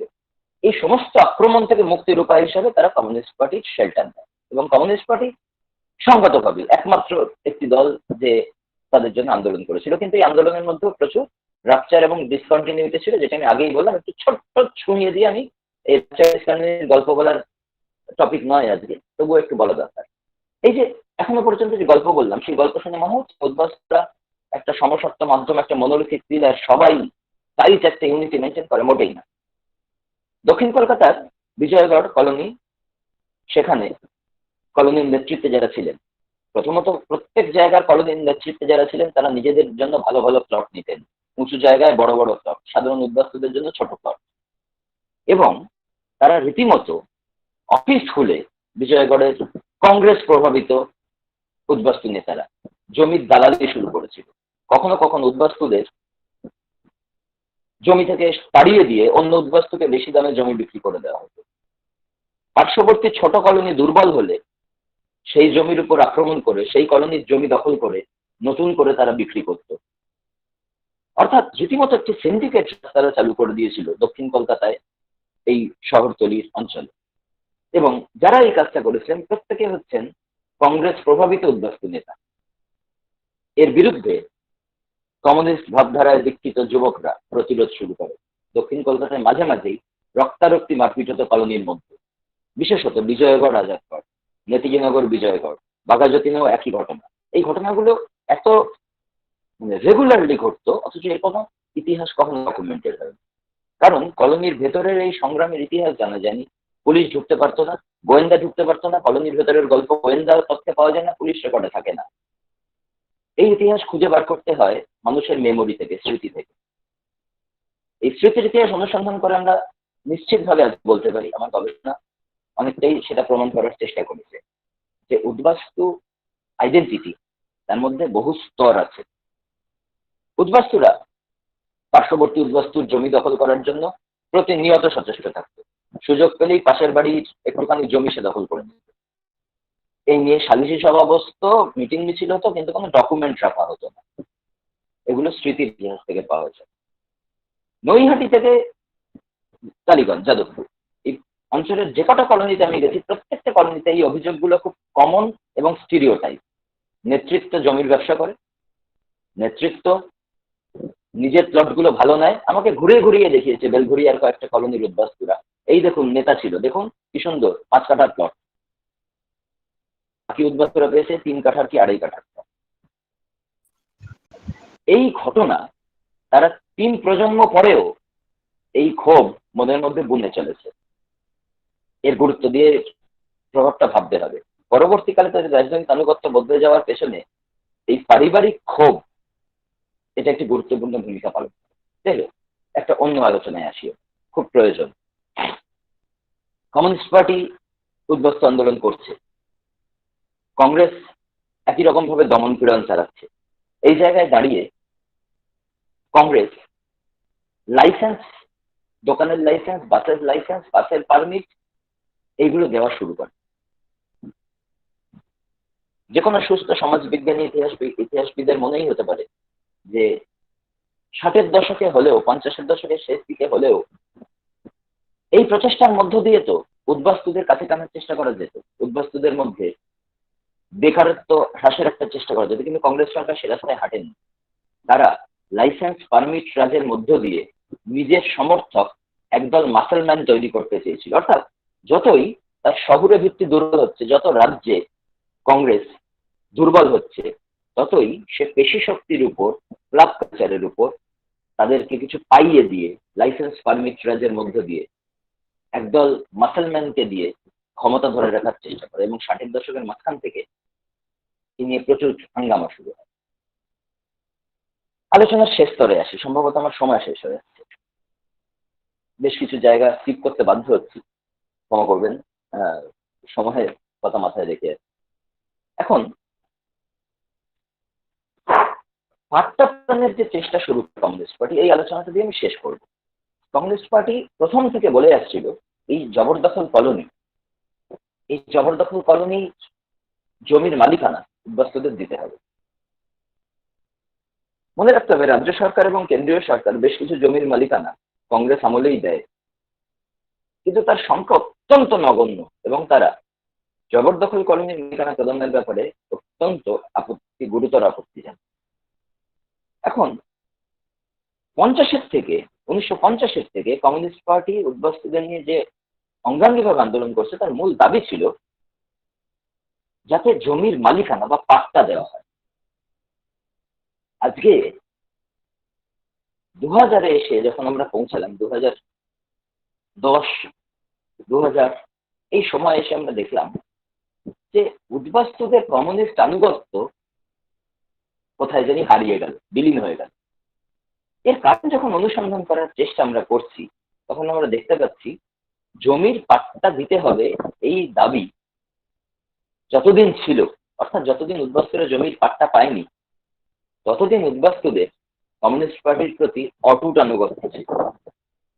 কমিউনিস্ট পার্টিকে তারা ক্ষমতায় নিয়ে আসে, দীর্ঘ 3 দশক ক্ষমতায় রেখে দেয়, কিন্তু যবে থেকে জমির পাট্টা দেওয়া শুরু হলো 80 দশকের শেষ দিক থেকে, পাট্টা পাওয়ার পর থেকে তাদের রাজনৈতিক চরিত্রের একটা গুরুতর পরিবর্তন ঘটতে থাকে। যতদিন পাট্টা পায়নি ততদিন তারা কমিউনিস্ট পার্টির ঐকান্তিক সমর্থক। পাট্টা পাওয়ার পরে কোথাও যেন কমিউনিস্ট সেজে থাকার প্রয়োজনীয়তা হারিয়ে যায়। হ্যাঁ, সচেতনভাবে কমিউনিস্ট সেজে থাকার প্রয়োজনীয়তা হারিয়ে যায় বললাম, কারণ বহু বছর ধরে গবেষণাটি করে এবং সাবজেক্টের মধ্যে থেকে আজকে আমি স্থির সিদ্ধান্তে বলতে পারি উদ্বাস্তুরা কমিউনিস্ট সেজেছিল। খুব সামান্য সংখ্যক উদ্বাস্তু ব্যতিক্রমী সংখ্যা বাদ দিলে বাকিরা কমিউনিস্ট হয়নি। তার কারণ পাট্টা পাওয়ার পরেই তাদের কমিউনিস্ট পার্টির প্রয়োজন ফুরিয়ে যায়, সমর্থনের প্রয়োজন ফুরিয়ে যায়। কলোনি এবং উদ্বাস্তু এই শব্দ দুটো ছিল উদ্বাস্তুদের গর্ব, কারণ উদ্বাস্তু সত্তা রক্ষা করার জন্য, তারা জবরদখল কলোনি সত্তা রক্ষা করার জন্য বহু বছর ধরে রাত জেগেছে, পুলিশের সাথে লড়াই করেছে, রাস্তায় আন্দোলন করেছে, অনশন করেছে, অবরোধ করেছে, লাঠি গুলি কাঁদানে গ্যাস সব খেয়েছে, জমিদারের গুন্ডা আক্রমণ করেছে, মহিলা কলোনি রক্ষা করেছে। এত বছরের আন্দোলন কিভাবে কলোনি সত্তা এবং উদ্বস্তু সত্তাকে এত বছরের আন্দোলনের পরে তারা কিভাবে ত্যাগ করতে পারে? খুব মজার ঘটনা। এই নতুন 2000 সালের পর থেকে আমরা দেখতে পাই বিগত 20 বছর ধরে উদ্বাস্তুরা কলোনির নাম পরিত্যাগ করা শুরু করছে। নিজেদেরকে উদ্বাস্তু বলতে নতুন প্রজন্মের উদ্বাস্তুদের বেজায় আপত্তি। উদাহরণ হিসেবে বলি, বিজয়গড় প্রথম কলোনি। বিজয়গড়ে আজকে যারা থাকে নতুন প্রজন্মের উদ্বাস্তু, কতজন বিজয়গড় কলোনি লেখে? আমি যার কাছে গবেষণা করেছি সৌভিক মুখোপাধ্যায়, তার বাড়ির ঠিকানা আমি দেখেছি, উনি চিঠিতে লেখেন বিজয়গড় উদ্বাস্তু কলোনি, কারণ উনি এখন উদ্বাস্তু সত্তাকে গর্বের সাথে ক্যারি করছেন। কিন্তু এরকম মানুষের সংখ্যা ব্যতিক্রম। দমদমে দেখেছি একটি কলোনিও নামের পরে কলোনি লেখেন, অন্তত হাতে লেখেন, কিছু কলোনি অবশ্যই লেখে। দুটি ব্যতিক্রমী ঘটনার কথা উল্লেখ করব। যেই অঞ্চলে আমি ইন্টেন্স সার্ভে করেছিলাম, অমরপল্লী, নাগেরবাজারের কাছে, অনেকেই শুনছেন যারা চিনবেন। অমরপল্লী উদ্বাস্তু কলোনি। অমরপল্লীর ভেতরে প্রত্যেকটি কলোনির ভেতরে উদ্বাস্তুদের নিজস্ব স্কুল থাকতো, সেই স্কুলের নামেও এখন উদ্বাস্তু কলোনি লেখা আছে। পৌরসভা এখনো ট্যাক্স রেটে উদ্বাস্তু কলোনি লেখে, কিন্তু অমরপল্লীর কোনো লোক অমরপল্লী কলোনি বলে না। নিশ্চয়ই বলতো আগের প্রজন্মের উদ্বাস্তুরা, আজকের প্রজন্মের কেউ কলোনি বলে না। ঠিক উল্টো দিকে ভগবতী পার্ক এখন নাম হচ্ছে ভগবতী কলোনি। সরকারি তত্ত্বে এখনো ভগবতী কলোনি লেখা আছে, কিন্তু কলোনি কমিটি রেজলিউশন করে সেই কলোনি নাম ত্যাগ করেছে, কারণ সেই অঞ্চলে এখন প্রমোটিং হয়। কলকাতা শহরতলি অঞ্চলে রিয়েল এস্টেটের ভ্যালু যত বেড়েছে, তত কলোনি সত্তা এবং উদ্বাস্তু সত্তা উদ্বাস্তুরা হারিয়েছে। জমির দাম ক্যাট হয়ে উঠেছে। ভগবতী কলোনি বললে সেই অঞ্চলে ভালো প্রমোটাররা আসবে না, কাস্টমার আসবে না। ভগবতী পার্ক নাম সত্যি এই কারণেই কলোনি কমিটি রেজলিউশন করে কলোনি নামটা বাদ দিল। আমার অত্যন্ত ঘনিষ্ঠ এক বন্ধু অমরপল্লীতে থাকেন, খুব সচেতন উদ্বাস্তু, তার বাড়িটাও আজকে ফ্ল্যাট হয়ে যাচ্ছে। ফলে উদ্বাস্তুরা শুধু চায়নি বলে কলোনির অস্তিত্ব বিপন্ন নয়, জমির দাম বেড়েছে, ফ্ল্যাট হচ্ছে, কমপ্লেক্স হচ্ছে। কলোনির উদ্বাস্তু বন্ডিং এর সাথে নিজেদেরকে একাত্ম করতে পারেন। যত বাইরের লোক ঢুকছে তত কলোনির এতদিনের পুরনো কলোনি সত্তা উদ্বাস্তু সত্তা ক্ষয়প্রাপ্ত হচ্ছে, ধীরে ধীরে উদ্বাস্তু সত্তা লীন হয়ে যাচ্ছে। এইটা বাঁচানোর একমাত্র উপায় ছিল সম্ভবত পাঞ্জাবের উদ্বাস্তুরা যেটা করেন, নিজেদের মধ্যে পারিবারিক স্মৃতি রোমন্থন করেন। প্রথম এবং দ্বিতীয় প্রজন্মের উদ্বাস্তু দুঃখ করে বলেছেন, আমাদের চোখের সামনে আমাদের কলোনি নষ্ট হয়ে যাচ্ছে, বাইরের লোক আসছে, আমরা তাদের চিনি না, তারা আমাদের লড়াইয়ের গল্প জানে না, আমাদেরই জন্য এটা হয়েছে। আমরা তো কখনো আমাদের বাচ্চাদের আমাদের লড়াইয়ের গল্পগুলো জানতে দিইনি, বলিনি। বললে তারা হয়তো আমাদের লড়াই, আমাদের সংগ্রামের প্রতি শ্রদ্ধাশীলতা পারত। তবে হয়তো তারা নিজেদের উদ্বাস্তুভাবে গর্বিত হতো, কলোনি বলতে ভালোবাসত। কিন্তু সময়ের সাথে সাথে উদ্বাস্তু এবং কলোনি সত্তা হারিয়ে যাচ্ছে। এবং হয়তো সত্যি এই সত্তা একটা ফাংশনাল আইডেন্টিটি ছিল তাদের কাছে। শুধুমাত্র কমিউনিস্ট সেজে থাকা নয়, হয়তো উদ্বাস্তু সত্তাও ছিল একটা ফাংশনাল আইডেন্টিটি। যে সময় কাজে লেগেছিল সে সময় তারা তাদের উদ্বাস্তু সত্তাকে ব্যবহার করেছে, যে সময় প্রয়োজন মিটেছে উদ্বাস্তু সত্তাকে ত্যাগ করেছে। এরকম অজস্র গল্প আছে। কলোনির মধ্যে লড়াই, উদ্বাস্তুদের মধ্যে লড়াই, উদ্বাস্তু সত্তা ত্যাগ, কংগ্রেসের ভোটের রাজনীতি বুঝতে ভুল, তার সম্পূর্ণ ফায়দা তুলেছে কমিউনিস্ট পার্টি, সেই জায়গাটা যেমন রয়েছে, তেমনি দীর্ঘস্থায়ী কেন্দ্রীয় সরকারি বঞ্চনার গল্প বড় সত্যি। এই সবকিছু মিলিয়ে কলকাতা শহরতলিতে যে উদ্বাস্তু আন্দোলন গড়ে ওঠে, রাজনৈতিক দল এবং সরকার সেই আন্দোলনকে যেভাবে ডিল করে, তার মধ্য দিয়ে রচিত হয়ে যায় তার পরবর্তী দীর্ঘ কয়েক দশকের কলকাতা শহরতলির ডেমোগ্রাফি, পলিটিক্স কিভাবে চলবে তার ইতিহাস। একটি ছোট্ট প্রচেষ্টা করলাম খানিকটা তুলে আনার, অনেকটাই ছেঁড়া ছেঁড়া ভাবে, কারণ যে সময়টি মোটামুটি মাথায় নিয়ে চলছিলাম তার মধ্যে এই গল্পটার পুরো বিন্যাস হয়তো করা যায় না। নিশ্চিত আমি অনেক জায়গায় শ্রোতারা ক্লিয়ার হননি। যদি কোনো প্রশ্ন থাকে অবশ্যই করবেন। Thank you, sir. Thank you, Dr. Samaddar. Thank you very much for your fruitful, informative, and relevant discussion. Now, I would like to request Shulagna Shom to conduct the interactive session. Shulagna, please proceed. Okay sir, প্রথমেই sir আপনাকে অসংখ্য ধন্যবাদ একটা খুবই অসাধারণ উপস্থাপনার জন্য। দেশভাগ, উদ্বাস্তু সমস্যা এবং তার সঙ্গে সংযুক্ত যে রাজনৈতিক যে সমস্যাগুলি ছিল সেইগুলিকে আমাদের সামনে উপস্থাপিত করার জন্য। আমাদের ইউটিউবে আমাদের কিছু ছাত্ররা কিছু প্রশ্ন রেখেছেন, সেটা আমি বলছি। আমাদের ইংলিশ ডিপার্টমেন্টের প্রীতম কারুরি একটি প্রশ্ন রেখেছে, why was that Cyril Radcliffe drew the map of India dividing it on the basis of religion percentage. For example, Punjab, that is in Pakistan, had about 51% Muslims and 49% Sikhs and other religions. How come no one protested that this is an unfair method of drawing lines? এই প্রশ্নটি আমার বিষয়ের সাথে বিন্দুমাত্র সম্পৃক্ত নয়। ব্যক্তিগতভাবে উনি যদি এটা নিয়ে আলোচনা করতে চান পরে করতে পারি, কিন্তু আমি এই বিষয় নিয়ে একটি কথাও বলিনি, এটা আমার বিষয় নয়, তাই আমি এটা উত্তর দিচ্ছি না। আমাদের ছাত্রদের অন্যান্য প্রশ্নতে যাওয়ার আগে আমি আমাদের ইতিহাস বিভাগীয় প্রধান অধ্যাপিকা সুস্মিতা মুখার্জি ম্যামকে অনুরোধ করব, ওনার একটি প্রশ্ন আছে সেটি বলতে। Doctor Samaddar, thank you very much. আপনি অত্যন্ত সুন্দর আপনার উপস্থাপনা, এবং আমরা অনেক সমৃদ্ধ হলাম এই ব্যাপারে। আমরা সত্যি এতটা জানতাম না শহরতলির ইতিহাস, এবং তার সঙ্গে যেভাবে আপনি রাজনীতিকে যুক্ত করলেন, অত্যন্ত ভালো লাগলো আপনার বক্তব্য। আমার শুধু একটা দুটো কথা আছে, মানে আমি প্রশ্ন নয়, আমার জাস্ট বলতে পারেন কৌতূহল এটা, যে এই যে উদ্বাস্তু কথাটা, এটার মধ্যে তো অনেক লেজ আছে, তাই না? একদম ঠিক ঠিক, একদম। হ্যাঁ, অনেক লেজ আছে, এবং আমি জাস্ট বলতে চাইছি এই যে যোদ্ধারা ভয় পাচ্ছিলেন, এইটা কি শিক্ষিত মধ্যবিত্তকে, না যারা আপনার ধরুন লো কাস্ট পেজেন্টস, দলিতস যারা এসছিল তাদেরকে ওরা বেশি ভয় পাচ্ছিল, না যে শিক্ষিত মধ্যবিত্ত সম্প্রদায় এসেছেন তাদের এই বিমাতৃসুলভ ব্যবহারটা কি দুরকম ছিল? মানে শিক্ষিত মধ্যবিত্ত সম্প্রদায় যারা এসেছেন তাদের প্রতি একরকম, আর এই লো কাস্ট পেজেন্ট দলিতসদের প্রতি একরকম, মানে আমি একটু বুঝিয়ে বলি। সেটা হচ্ছে প্রথমত একদম অ্যাবসলিউটলি ক্লিয়ার করে এটা বলাই যেতে পারে যে কলকাতা শহরতলিতে যে উদ্বাস্তুরা এসেছিল তারা পূর্ববঙ্গ থেকে আসা অত্যন্ত শিক্ষিত উচ্চবিত্ত উচ্চ বর্গের উদ্বাস্তু, যারা প্রথম চোটেই দেশ ছেড়ে চলে এসেছে। দলিত এবং পেজেন্টরা শেষ অবধি জমি আঁকড়ে পড়েছিল, তারা কলকাতা শহরতলিতে বিশেষ ঠাঁই পায়নি। তাদেরকে পরবর্তীকালে ক্যাম্পে রাখা হয়, পশ্চিমবঙ্গের বাইরে পাঠিয়ে দেয়। তারা কিন্তু থ্রেট কখনোই ছিল না। যে শিক্ষিত মধ্যবিত্তরা এসে জমি দখল করছিল কলকাতা এবং আশেপাশে, তারা যে জমি দখলের প্রবণতা তৈরি করছিল, সেই প্রবণতাটা গ্রামীণ কৃষককে জমি দখলে উদ্বুদ্ধ করতে পারে, যোদ্ধাদের এই ভয়টা ছিল।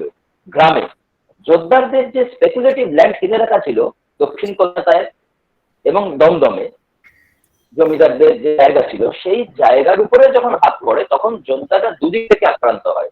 কলকাতায় পরবর্তীকালে দাম বাড়বে বলে যে জমি তারা কিনে রেখেছিল, এসে দেবো দাম বাড়লে, সেই জমি হাতছাড়া হয়, 1 নম্বর। 2 নম্বর, তারা ভয় পেতে শুরু করে যে কিভাবে জমি দখল করা যায়। এইটা যদি পশ্চিমবঙ্গে ছড়িয়ে পড়ে, কালচার হয়, তাহলে গ্রামে আমার জমির উপরেও কৃষকরা দখল নিয়ে নিতে পারে। এই দুটো ভীতি একসাথে কাজ করেছিল, ফলে তারা বিভিন্ন রকম লেজিসলেশন আনে, পুলিশকে অ্যাক্টিভ করে এবং উদ্বাস্তুদেরকে তাড়িয়ে দেওয়ার জন্য সব রকম প্রচেষ্টা করে। আচ্ছা, আর আরেকটা যে আমার কোয়েরি আছে, সেটা হচ্ছে যে আমি জাস্ট আপনাকে জিজ্ঞেস করছি যে যেহেতু আমার এর আগের পিরিয়ডে কাজ, যে ধরুন আমরা ওয়েস্ট বেঙ্গলে দেখেছি অতটা মানে প্রফেশনালি খুব একটা এগিয়ে আসেনি। তো আপনার কি মনে হয় যে মানে এই রেফিউজি বা এই পার্টিশনের প্রভাবে মানে এই যে মেয়েদের বাইরে আসা চাকরি করা, এই প্রবণতাটা কি আপনার মনে হয় যে কোনোভাবে পার্টিশন এবং তার যে র্যামিফিকেশন বা তার সঙ্গে যে সমস্যাগুলো অর্থনৈতিক, সেখান থেকে মেয়েদের অনেকটা এগিয়ে দিয়ে গেল, যেটা মানে মহানগরের সত্যিটা দেখিয়েছেন? ব্যর্থহীন ভাষায় বলা যায় যে উইমেন ইমানসিপেশনে পার্টিশন এবং রিফিউজি মহিলাদের আসা কলকাতা শহরতলিতে অন্যতম একটা জায়গা। মহিলারা যারা আসলেন, একটুখানি বলতে হয় এই প্রসঙ্গে, তারা বেসিক্যালি ছিলেন হচ্ছে পূর্ববঙ্গে অন্দরমহলের মানুষ। তারা এখানে এসে জবরদখল কলোনিতে একচিলতে ঘর পেলেন, রাস্তার পালে স্নান, পরিবারের সবার সাথে একসাথে এক ঘরে রাত্রিবাস, অন্য রকমের ডায়ালেকটিক, অন্য রকমের খাদ্যাভ্যাস, ইনকাম নেই, পরিবারকে কি খাওয়াবেন, এই সবকিছু মিলিয়ে তারা সব থেকে বড় সমস্যায় পড়েন। এবং সেই সমস্যা থেকে বেরিয়ে আসার জন্য পরিবারের পুরুষকে আর্থিকভাবে সাহায্য করার জন্য তাদেরকে কাজের জগতে নামতে হয়। এবং তাদের কাজের জগতে নামাটা ধীরে ধীরে এতটাই মানে কমন হয়ে যায় যে কাজের জগতে নামা এদেশীয় মহিলাদের কাছেও ধীরে ধীরে কমন। ফলে নিঃসন্দেহে তারা যে ক্রাইসিসে পড়েছিলেন, সেই ক্রাইসিস পরবর্তীকালে মহিলাদেরকে চাকরির জগতে নিয়ে আসার জন্য অন্যতম দায়ী। এবং একই সাথে আরেকটা জিনিস বলতে হয়, মহিলাদেরকে প্রত্যক্ষ রাজনীতির জগতেও অনেক বেশি অ্যাক্টিভলি উদ্বাস্তু সমস্যা নিয়ে আসে, কারণ তারা প্রতিদিন কলোনি বাঁচানোর জন্য সচেতন ভাবে থাকতেন, মিটিং এ ঘরে পুরুষের কাছে রাজনীতির কথা শুনছেন। এই জগৎটা তাদের চেনা জগৎ ছিল না, কিন্তু এই অচেনা জগতে তারা অনেক বেশি রাজনীতি সচেতন হয়ে ওঠেন এবং তারা চাকরির জগতে বেরিয়ে আসেন। ফলে নিঃসন্দেহে উইমেন ইমানসিপেশনের একটা অবশ্য গুরুত্বপূর্ণ জায়গাটা তৈরি হয় এই জন্য। অসংখ্য ধন্যবাদ, খুব ভালো লাগলো আমার আপনার বক্তব্য আজকে। আমাদের আরেকটি প্রশ্ন আছে, এটি শেষ প্রশ্নই আমি ধরছি। আমাদের এডুকেশন ডিপার্টমেন্টের স্যার মিঠুন গায়েন কোশ্চেনটি করেছেন যে এই দেশভাগ এবং উদ্বাস্তু সমস্যা এই যে অস্তিত্ব সংকটের সৃষ্টি করেছিল, সেটা সামাজিক দিক থেকে কতটা গুরুত্বপূর্ণ ছিল বা সমাজের উপর এর প্রভাব কি পড়েছিল? খুব মানে ওজনদার প্রশ্ন, খুব সিরিয়াস কোশ্চেন প্রশ্ন। সমাজের উপর কি প্রভাব পড়েছিল এটা নিয়ে কোনো একক গবেষণা এতদিন অব্দি হয়, কিন্তু কলকাতা শহরতলি অঞ্চলের পুরো ডেমোগ্রাফিটা তো বদলে যায়। একদল কয়েক লক্ষ মানুষ এসে কলকাতা শহরতলিতে উপস্থিত হন, যারা না কলকাতার ভাষার সাথে পরিচিত, না কলকাতার খাদ্যাভ্যাসের সাথে পরিচিত, না কলকাতার মানুষের সংস্কৃতির সাথে পরিচিত। যারা এলেন তারা পূর্ববঙ্গীয়, নিঃসন্দেহে উচ্চবিত্ত, কিন্তু কৃষিজীবী পরিবার থেকে আসা। তাদের অনেকেই হয়তো উচ্চশিক্ষা নিয়েছেন, কিন্তু তারা এসেনশিয়ালি কৃষিজীবী পরিবার থেকে আসে। তাদের বাড়িতে গরুর দুধ হয়, মাঠে ধান হয়, পুকুরে মাছ হয়। সবাই জমিদার ছিলেন এমন নয়, কিন্তু একখণ্ড জমি একটু সবার ছিল। ফলে সেখান থেকে এসে প্রতিদিনের খাবারের জন্য ভিক্ষা করার মতো জায়গায় পৌঁছাতে হচ্ছে। এটাতে উদ্বাস্তুদের মধ্যে অ্যাগ্রেশন, অ্যাঙ্গার অনেক বেশি বাড়ে। আমরা একটা কথার কথা বলি, মানে আগেও শুনতাম, এখনো মাঝে মাঝে কখনো কখনো কানে আসে, বাঙালকে হাইকোর্ট দেখাস না, বাঙালরা হেবি মেজাজি, বরিশালের লোকেরা হেবি ঝগড়াটি হয়, আইতে সাল যাইতে সাল। এই কথাগুলো কোথা থেকে এলো? এলো একটাই কারণে, কারণ কলকাতার লোক, শহরতলির লোক উদ্বাস্তুদের সর্বহারা হিসেবে দেখেছে। তাদের ক্রোধ, তাদের হতাশা সবকিছুকে তারা ঢেলে দিয়েছে রাজপথের আন্দোলনে, কমিউনিস্ট পার্টির প্রতি আনুগত্যে, পুলিশের সাথে লড়াইয়ে, কংগ্রেসের সাথে লড়াইয়ে। ফলে এই সবকিছু তার প্রতিবেশী যে এদেশীয় মানুষরা রয়েছেন, তাদের জীবন জীবিকা, তাদের চাকরি যে নিশ্চিত সরকারি চাকরিগুলো ছিল, তার উপরে এসে বাঙালরা হাত দেয়। সামাজিক টেনশন তো হবেই। তারপরে ঘটি বাঙাল দ্বন্দ্বের প্যারাডাইম নামানো হয়েছে, সামাজিক টেনশন তো হবেই। বাজারে জিনিসপত্রের দাম বদলে যাচ্ছে, চাকরির বাজার সংকটে এসে গেছে, কারণ অনেক চাকরি প্রার্থী যারা এসেছিল তারা সমাজের ক্রিমি লেয়ার পূর্ববঙ্গে, তারা চাকরির বাজারে হাত দিচ্ছে, তার পরিবারের লোকেরা চাকরি করার চেষ্টা করছে। ফলে এদেশীয় মানুষের ক্রয় ক্ষমতা, জীবিকা সবকিছুই কোথাও একটু টাইট জায়গায় চলে যায়। তার সাথে সরকার চাইছে এদেরকে শত্রু হিসেবে চিহ্নিত করতে। স্ট্রিট কর্নার মিটিং এ, পেপারে, সব জায়গায় মিডিয়ায় তারা বলতে শুরু করছে যে এরা বিদেশি, এরা চলে গেলেই ভালো। একই সাথে কলকাতা নোংরা হয়ে যাচ্ছে বলে সাহিত্যিকরাও লিখছেন। একটু খেয়াল করে দেখবেন, শরদিন্দুর যদি খুব ভুল না বলি, আদিম রিপু, হ্যাঁ আমি নিশ্চিত আদিম রিপু শরদিন্দু বন্দ্যোপাধ্যায়, তাকে তো আমরা ব্যোমকেশের স্রষ্টা হিসেবে জানি, ঐতিহাসিক উপন্যাস লেখেন বলে জানি। সাহিত্যের কথা তো আমি বলতেই পারলাম না আজকে একবার। তো শরদিন্দুর ওই মগ্ন আদিম রিপুতে কোথাও তার এদেশীয় মানসিকতা টুয়ার্ডস রিফিউজিস ফুটে বেরিয়ে এসছে। কলকাতা শহর পুরো নোংরা হয়ে গেছে, আগে ভালো ছিল, এরকম কিছু একটা উনি লিখেছেন, এরকম একটা লাইন ফট করে বেরিয়েছেন। অজান্তেই নিজের মানসিকতা অনেক সময় রিফ্লেক্টেড হয়ে যায়। ফলে সোশ্যাল টেনশন ছিল, চাকরির টেনশন ছিল, প্রভাত রাজনৈতিক আন্দোলন রাস্তায় চলছে। এদেশীয় লোকেরা হয়তো ভাবতেই পারে যে দিব্যিত ছিলাম, ওই পার্টিশনের পরে একই জন্তুগুলো এসে হাজির হলো। বাংলার মানুষ বিচিত্র এক জন্তু, জন্তুদের কে ভালোবাসে? জন্তুরা তো চিড়িয়াখানায় তাকে ভালো লাগে। স্বাভাবিকভাবে সোশ্যাল টেনশন ছিল। তবে আপনি যে প্রশ্ন করলেন সেটা নিয়ে নিঃসন্দেহে পরবর্তীকালে বড় গবেষণার ব্যক্তি আছে। একটি ছেলেকে আমি চিনি, হয়তো সে শুনছেও, শুভজিৎ। সে এই সোশ্যাল টেনশন নিয়ে বিশ্বভারতীতে গবেষণা করছে। অধীর আগ্রহে অপেক্ষা করবো তার গবেষণার রেজাল্ট বেরোনোর জন্য, যে সামাজিক সংকট কোন জায়গায় গিয়ে পৌঁছেছিল সেই সব। ধন্যবাদ। অসংখ্য ধন্যবাদ স্যার, আজকের এই অনুষ্ঠানে এত সুন্দর একটি বক্তব্য তুলে ধরার জন্য, ইতিহাসের এত গুরুত্বপূর্ণ একটা দিক এত সাবলীলভাবে বাংলা ভাষাতে আমাদের মধ্যে উপস্থাপিত করার জন্য অসংখ্য ধন্যবাদ স্যার। সবাইকে ধন্যবাদ। আমি আব্দুল সেলিম স্যারকে অনুরোধ করব আমাদের অনুষ্ঠানের পরবর্তী অংশ এগিয়ে নিয়ে যাওয়ার জন্য। সবার অনুমতি নিয়ে আমি একটু লিভ করি, আমার আরেকটা মিটিং এ যেতে হবে, please. Thank you, Dr. Samaddar. Once again, thank you very much. And also, Ms. Lagna.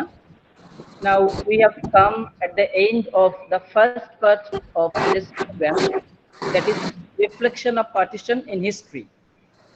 Now, let us move to the second part of our program, the reflection of partition in literature. Now, may I request Dr. Calcutta Biswas Mitro to introduce the theme of partition from the literary perspective. Biswas Mitro, over to you. Thank you, Selim. Good afternoon of this resource sharing session. On behalf of the Department of English, Shama Prasad College, Kolkata, I extend very warm greetings to Dr. Biman Shomaddar and Dr. Sajauddin Nijamuddin Chapparban, the speakers of today's webinar, Partition Revisited, Reflections in Literature and History. Partition of the Indian subcontinent, the British masterpiece, a period in India's history that is very hard to make sense of. When the British finally left India, the country was divided into two independent nation states, India and Pakistan. Following this decision, millions of people were forced to leave their homes and move to the other state, laboring through corpse-littered landscapes and not knowing what their future would be like.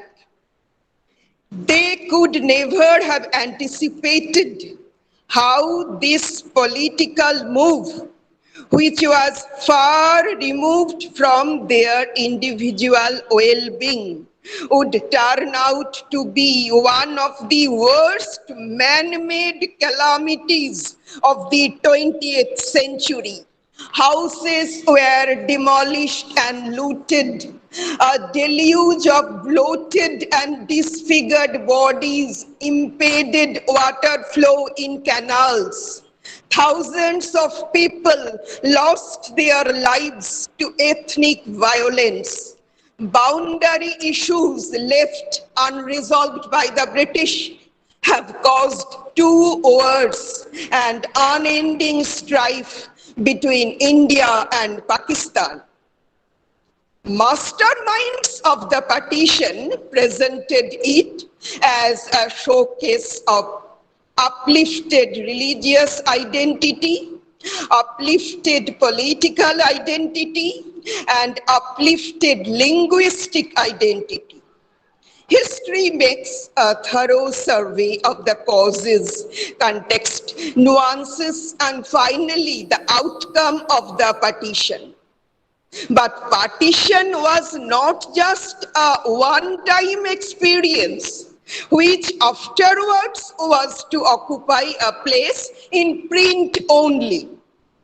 Though hundreds of books had been written on the history of partition, but evidently one of the most massive demographic dislocations in history, with its attendant human tragedy, the partition of the Indian subcontinent, defies historians to come to grips with it in all its dimensions, mainly its human dimensions.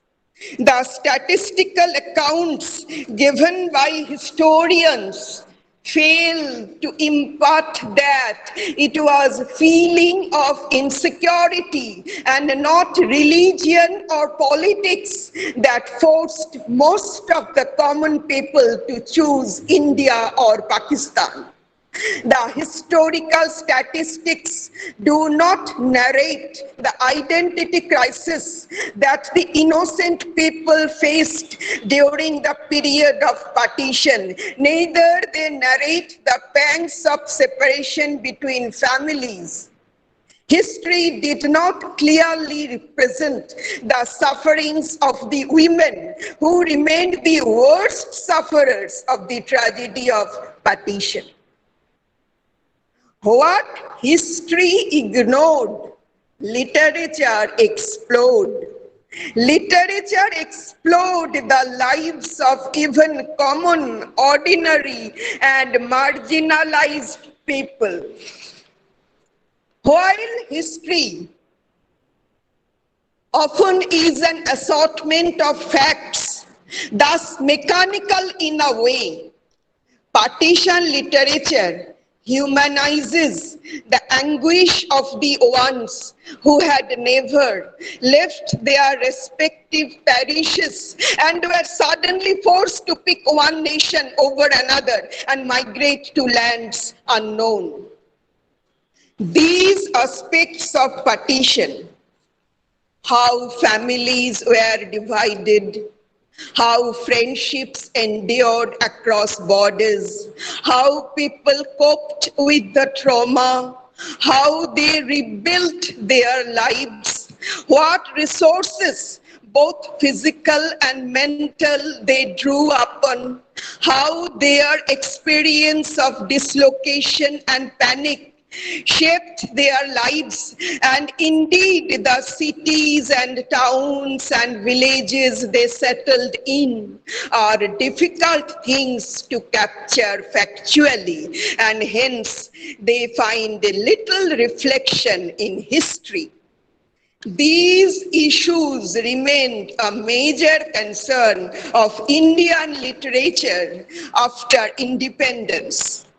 Punjab and Bengal were directly affected by the partition, and hence the writers of partition literature expressed the deepest anguish over this cataclysmic event. They blame both sides of the border for the catastrophe. Their novels, short stories, and poems ventilated the emotion, pang, pathos, and predicament of rootless people following the exodus. Ironically, after the partition, many women were subjected to intra-communal victimization. In Pratibha Basu's short story, The Marooned, Bangla name Dukul Hara, Bindu Basini, along with her young daughter-in-law and two more young granddaughters, rushed to India to save their honor, leaving behind their huge property and immense riches in East Pakistan. But in India, it is the people of her own community who brought gruesome, horrible, and appalling disasters in their lives. Then why did they leave East Pakistan? What for? The most pathetic and harrowing story about the suffering of women in partition is Open It by Sadat Hasan Manto. In this story, during partition, a girl, Sakina, is abducted and raped by a group of people belonging to her own community. Later on, she was hospitalized. In her cabin in the hospital, the doctor, pointing towards the window, told her father, "Open it." That is, her father should open the window. But these two words, "open it," coming from a male voice, carried only one meaning for the girl who was a victim of gang rape. And even in her subconscious state, she immediately responded to these two words, "open it," by trying to untie the string of her trousers, pulling the garment down and opening her thighs. In some of the writers of partition literature, the tone is less severe. Instead of presenting a chilling insight into the miseries and horrors of the lives of the refugees, they present a journey from trauma to triumph, like Shankho Ghosh's poem, Rehabilitation, Bangla name, Punorbason. Luminaries of this category of literature shed immeasurable luster over the theme of partition. Their list is tiringly long. To mention only a few, Amitabh Ghosh, Khusbant Singh, Krishan Chander, Rajinder Singh Bedi, Amrita Pritam, Manik Bandopadhyay, Somoresh Bosu. Partition reduced millions of people to wrecks.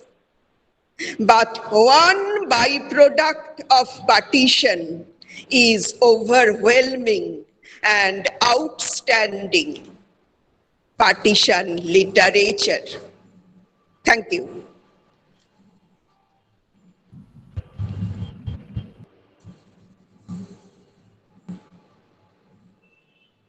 On করছি।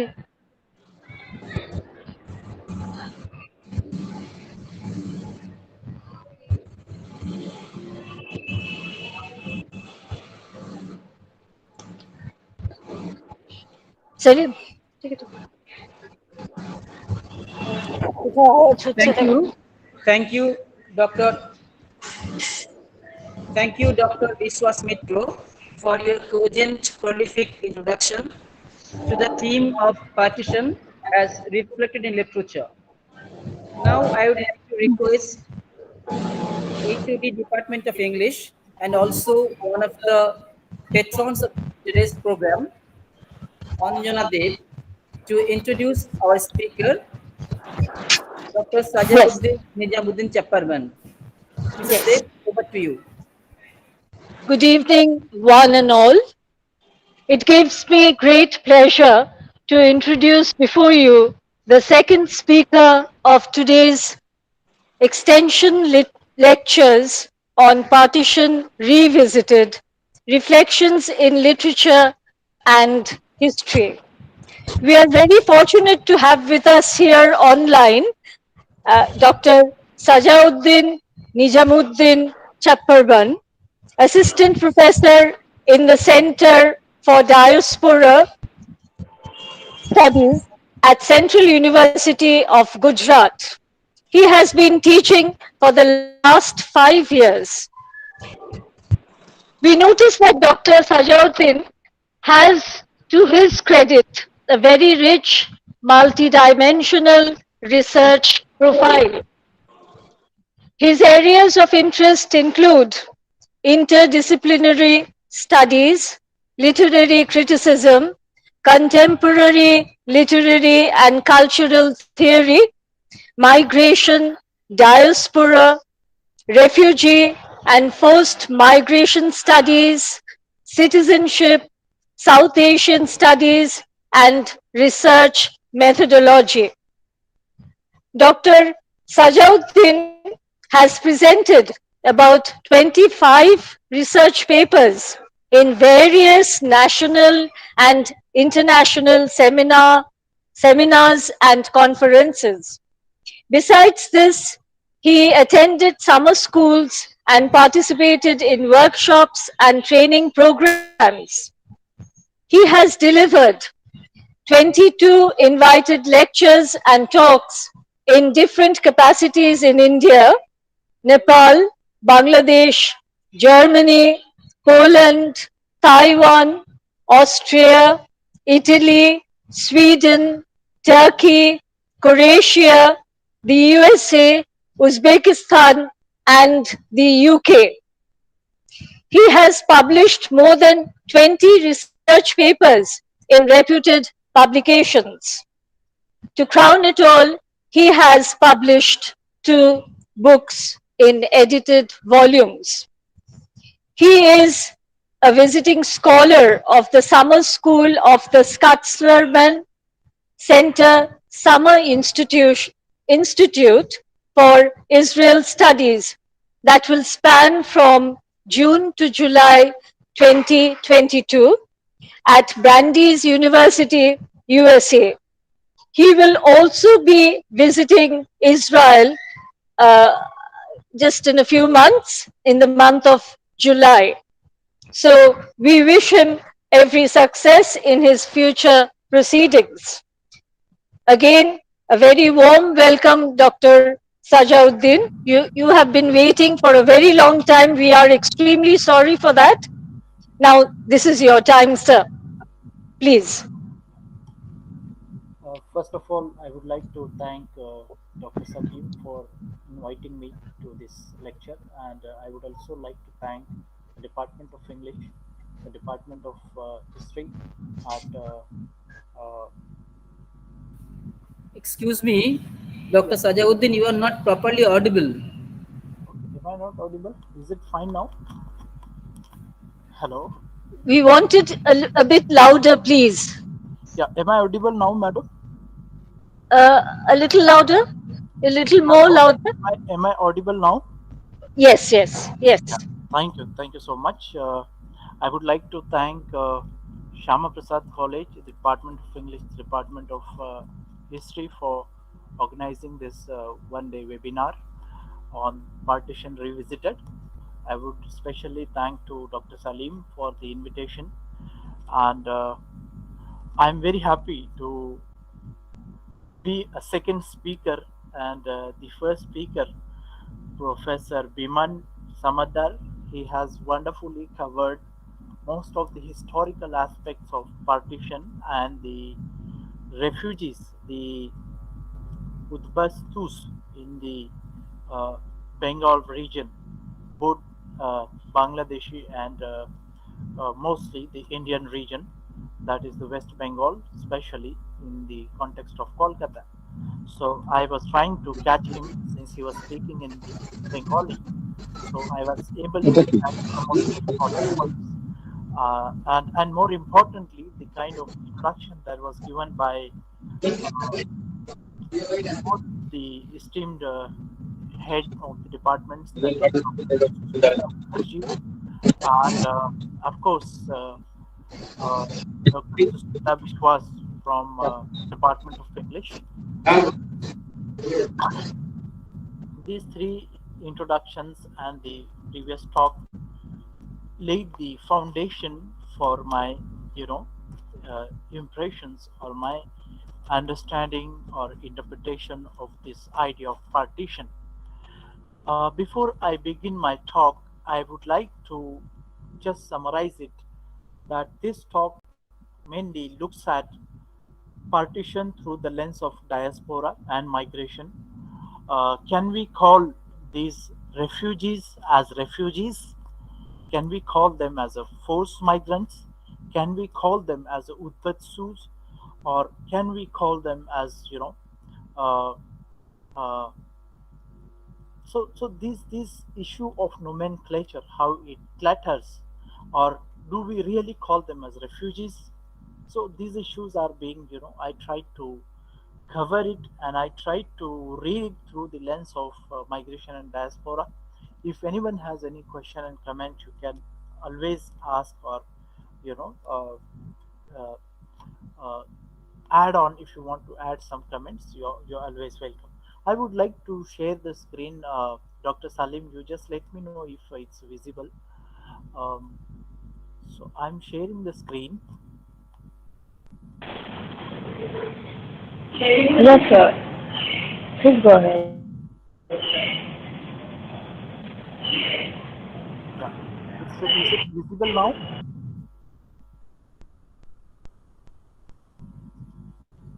Hello. Yes, sir. Yes, sir. Yes. Thank you.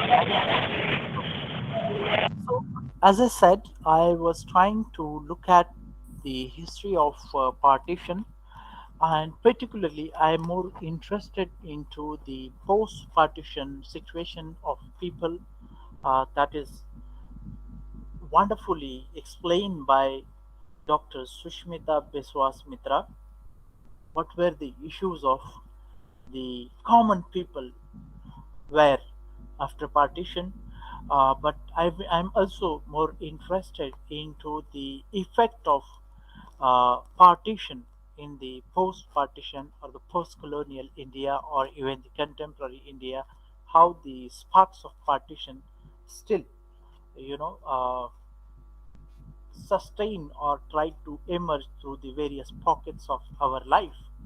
But before going into the migration that has taken place during the partition, the forced migration, I would like to tell you some of the brief history about the migration, particularly the human migration, why we are so much interested to study migration and diaspora studies today. Because of its interdisciplinary nature, you can read the migration through the almost all lenses, all disciplines in humanities and social sciences. The reason being, if you look at the international migration data, there are 281 million people who are internationally migrating in 2020, according to the United Nations. And if you look at in India, 314 million people are internally migrant. And the first attempt to study the Indian diaspora, high level committee on Indian diaspora, which was set in the chairmanship of Dr. L.M. Singhvi in 2020, 2000. These are some of the attempts to systematize the study of human migration in the context of India. And why it is becoming important is has its own fiscal importance. Then you might probably ask me why I am talking about Indian diaspora. Are these people who migrated from Bengal to India or from India to Bengal, that is Bangladesh, or from India to Pakistan, Pakistan to India, do we call them as refugees? Do we call them as a diaspora? And how they are refugees and how they are diasporas, and how they are not refugees and how they are not diasporas. So I will tell you some of the characteristics of migration and diaspora and refugee experiences, and so that you can relate it and you can be careful while calling these you know people as whether you call it migrants or diaspora or refugees. So as I said, diaspora and mostly the post-colonial migration, people who migrated before partition and after partition, and from India and from Pakistan and from Bangladesh to the developed countries.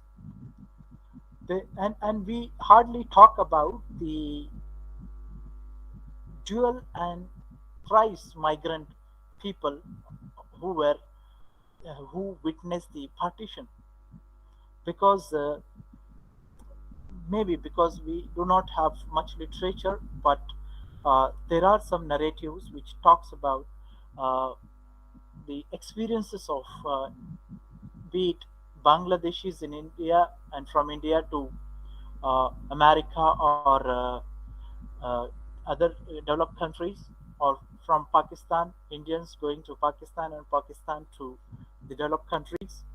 So they have their own narratives. So another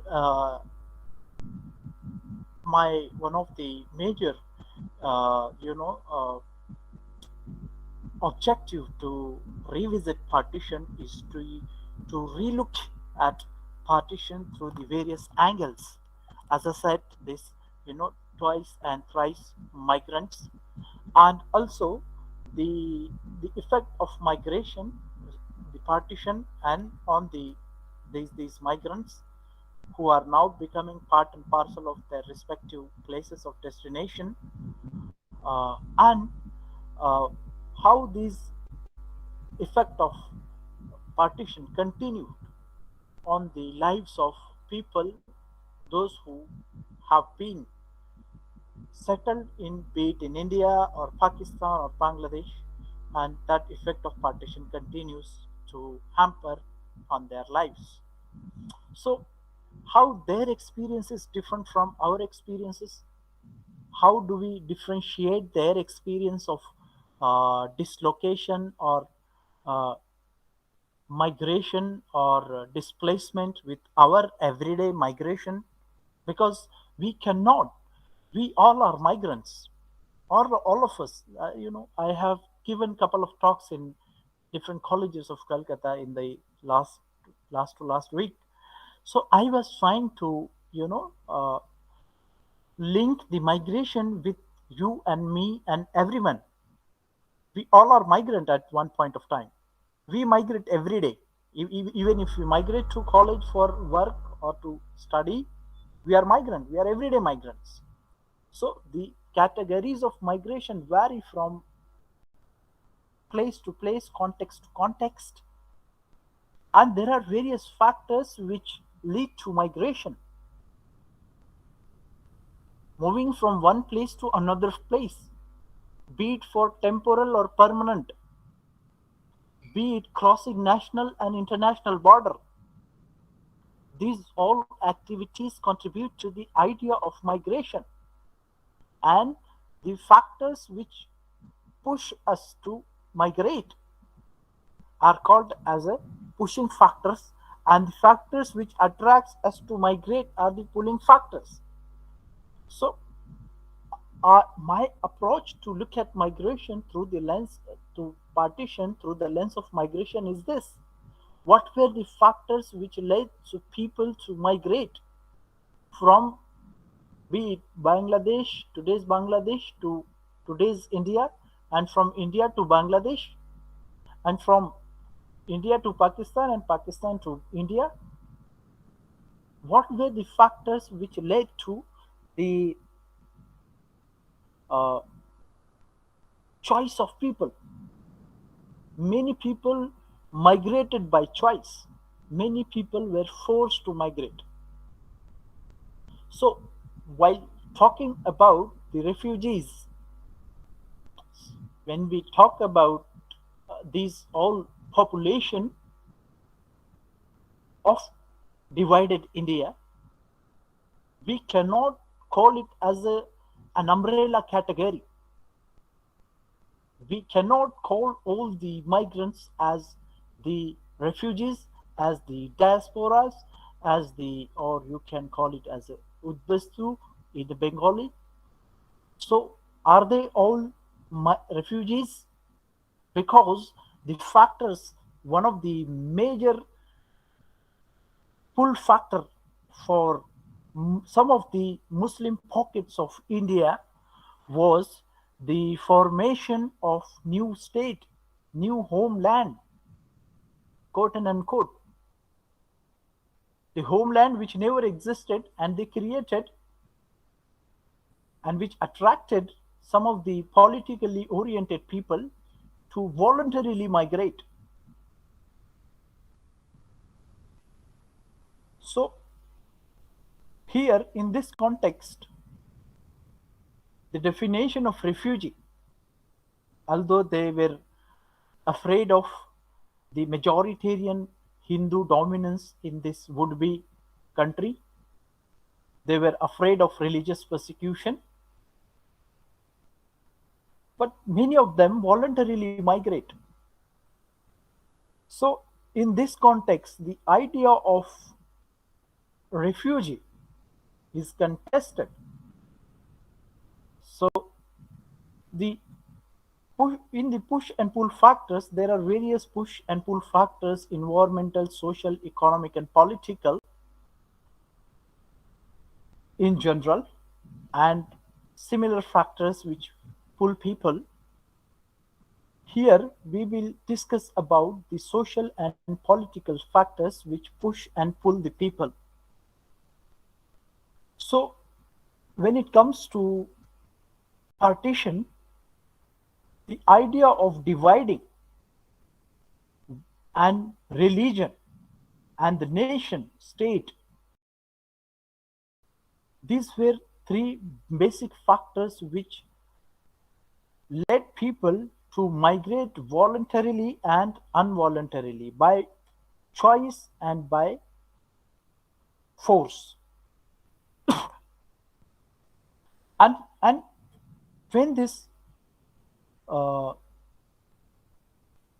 partition took place, it was in very hurried manner.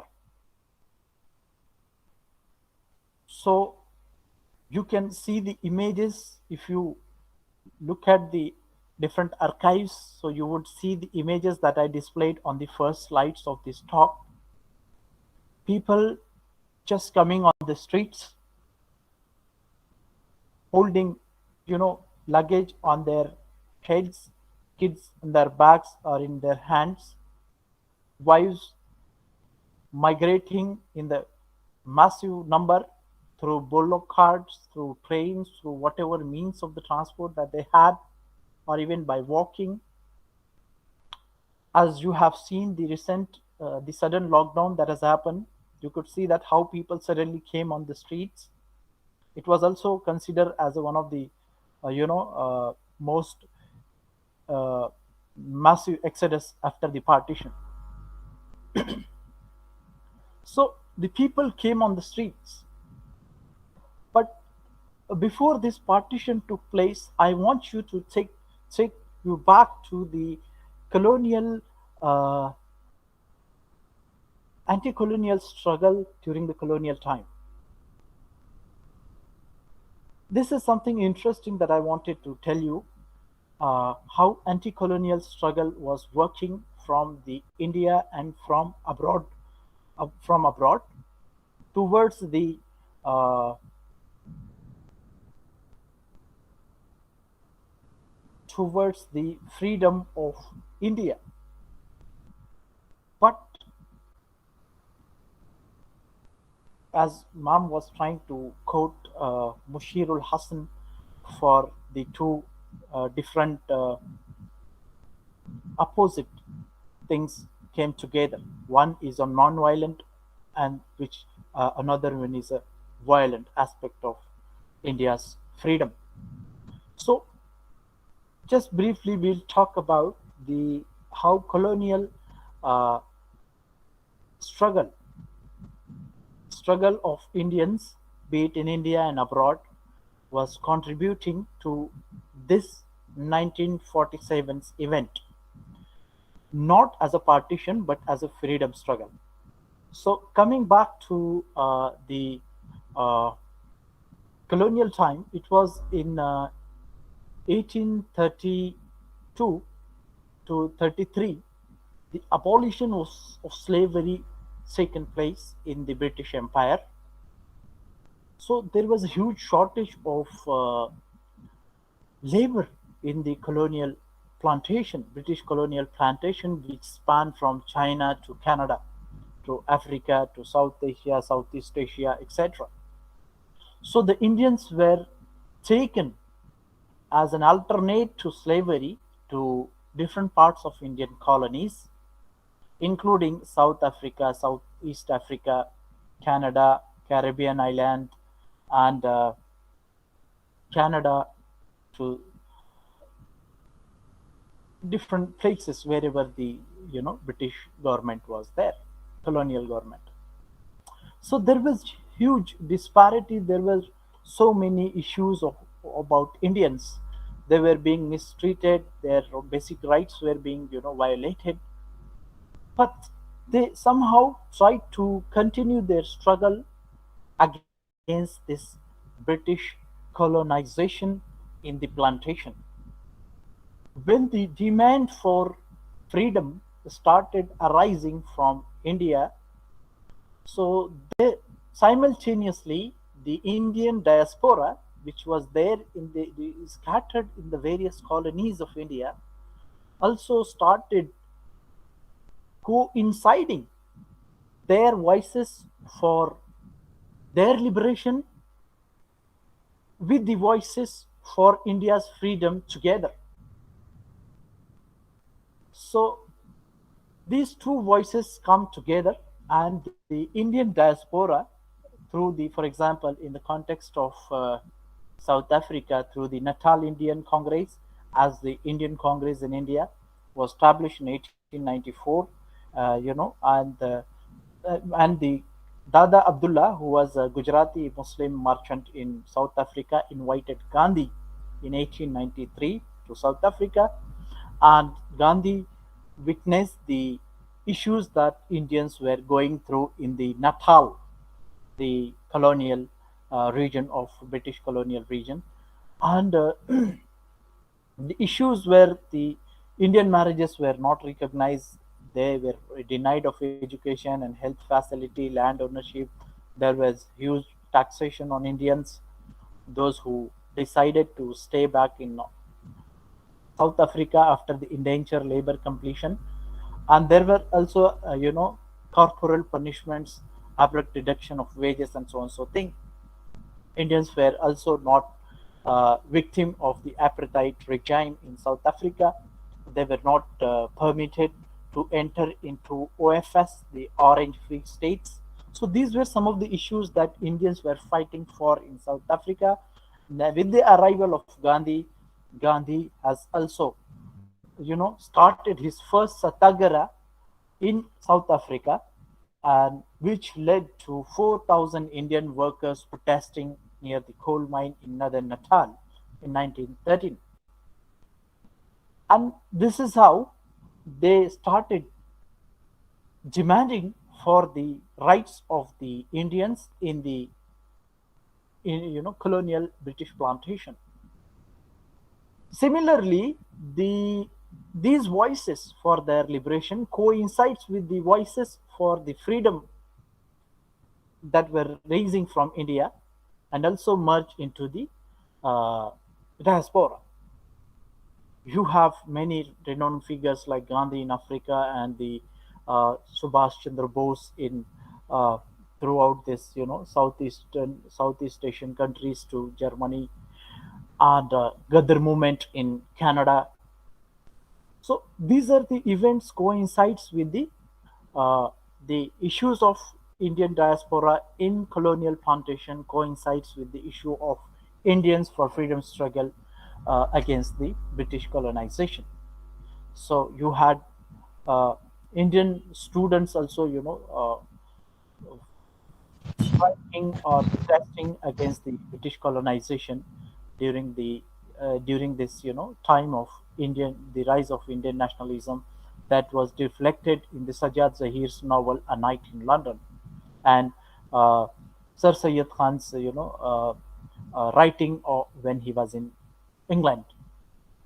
So these were some of the incidents that I wanted to talk about, and how the colonial uh, anti-colonial struggle worked from both India and abroad. So this culminated into the liberation of both the uh, Indian diaspora in the British colonies, as well as the nationalist uh, events that was happening in India, be it Quit India movement or many events that were happening parallelly across the uh, uh, Indian uh, territories, including Bangladesh, Pakistan, and mainland India. So they culminated into the and convinced the British to uh, give India sovereign power in the hands of Indians.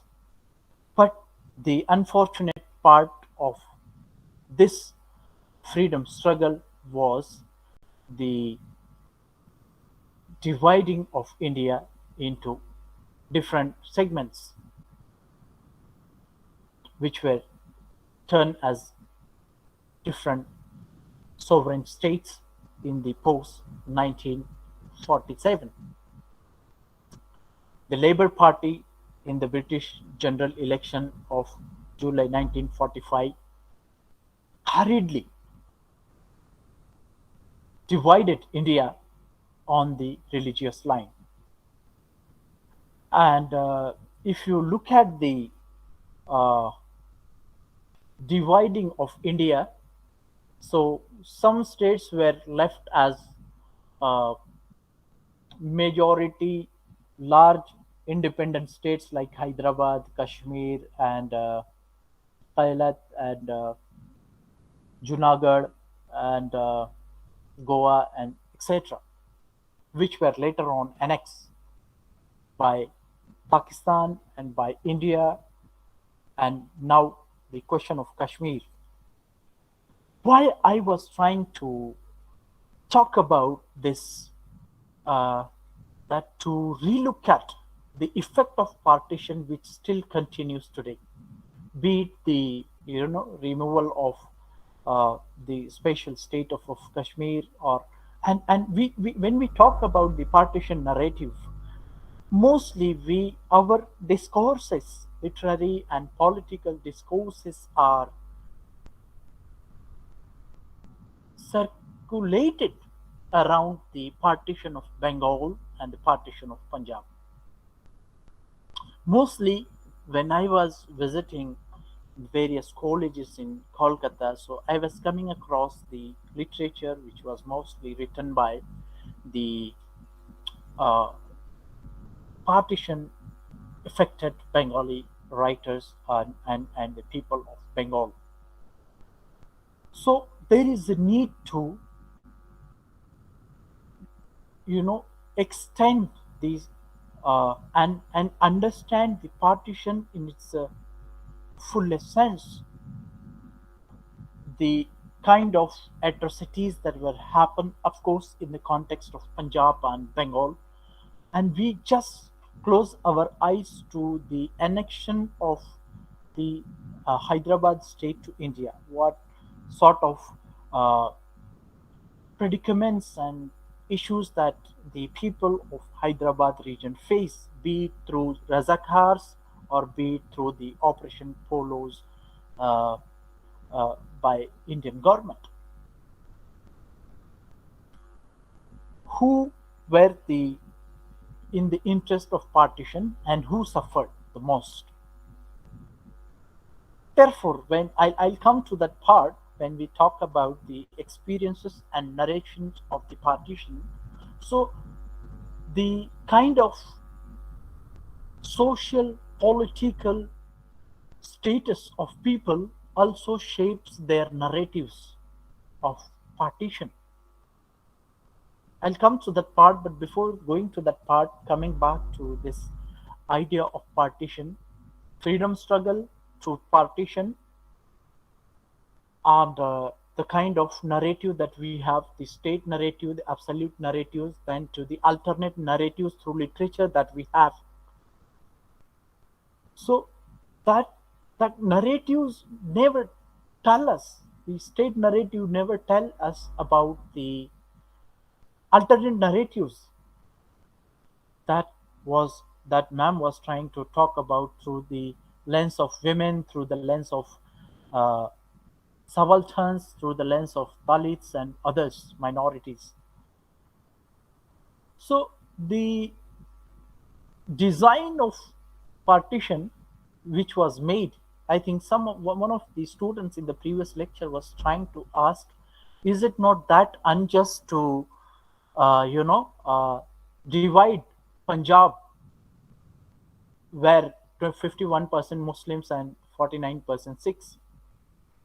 Cyril Ratcliffe, who had little knowledge about Indian conditions, with the use of outdated map, he designed the uh, partition of India.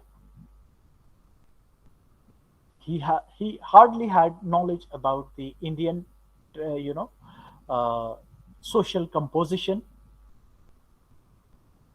and moreover, the power transfer which was to take place from British to Indians was proposed to give in the June 1948, but it was also given hurriedly by August 1947, which was a huge colonial uh, calamity on the people of this region. Massive people were being, massacred. They were being displaced. That ma'am was trying to talk about in this previous introduction, how the drains of blood flew. It was one of the largest and the most rapid migration in human history. An estimated 4.5 million people migrated within 4 years of partition. Then, after this, there was a further migration of people from these newly formed countries to developed countries, that is, migration to UK, USA, and Canada. And if you look at the post partition migration, that was mostly the skill migration and mostly the international migration. Though the very onset of partition, the migration has taken place, it was both skilled and unskilled, especially during 1940s and 50s. And the migration which was taken during the colonial time from India to different parts of the world, starting from uh, Malaysia, Singapore, Burma, Sri Lanka to Mauritius, Fiji, Trinidad, Tobago, Canada, America, UK. So this, in all these, British colonies, Indians were, migrated. So after this partition, when there were lot many issues with, be it in terms of employment, be it in terms of safety, security, and so and so. These things led people to follow the existing pattern of migration and join their relatives in the different countries. So this is how the migration from India started. And why I was talking about the effect of partition, uh, which was there and which is still going on, that uh, I am from a region of Hyderabad, and Hyderabad as a region, not a city, and where this Operation Polo was taken place. My grandfather, he used to tell us how he used to wear, his parents used to make him wear the ladies' dress and hide in the house, because wherever the male kid was seen, he used to be killed. So where are these narratives of gone? Where are these narratives in the literature or the literary discourse of partition? So my point is that we need to look at uh, the narratives which were not brought consciously and unconsciously into the discourses of partition literature, uh, of our academia. So we need to relook at the partition literature through the various angles. Of course, there was the fight for power. Razakars, on the other hand, the Indian government, the then Indian government, on the other hand. But what about people? What about people's history who never wanted the partition? As one of the character in the stories I read, I'll tell you the name. One of the short stories which is prescribed for your students by Basu, Provita Basu's short story, The Maroon, wherein that woman, Bindushini, she did not know that the land is being divided, and she comes to know that now she'll have to carry the passport, something called passport, which she never heard here before, something called visa that she has to obtain to in the beginning of that short story. So this is the story of common people. This is the alternate narrative apart from the state narrative. So I think somewhere we are lacking this, alternate narratives of the partition, other than Bengal and Punjab. So we need to look at revisit the partition narratives in our academic discourses. Now, coming back to idea of migration and diaspora, do these partition migrants, or you call it as refugees, or you call it as udbatsus, are the refugees, are the forced migrants, or the diasporas? Are they forced migrants? To me, they are permanent migrants. But some of them were still repatriated. Some of them were sent back to their respective countries. So how do we call them? They are both refugees, they are the forced migrants, they are the voluntary migrants, they are the diasporas. These are some of the questions for young minds like you. I think if there are any students, they might be wondering that what do we call this community of people which was hugely displaced, dislocated across these newly formed borders of nation state. But what about the socio-cultural border? It was the same. When we talk about diaspora, one of the conditions of diaspora is to migrate from one socio-cultural setting to another socio-cultural setting. So here, when we talk about the Bengali Uzbeks from Bangladesh into the region of Bengal, the Indian Bengal region, here the socio-cultural setting is not changing. So how can we call them as a diaspora?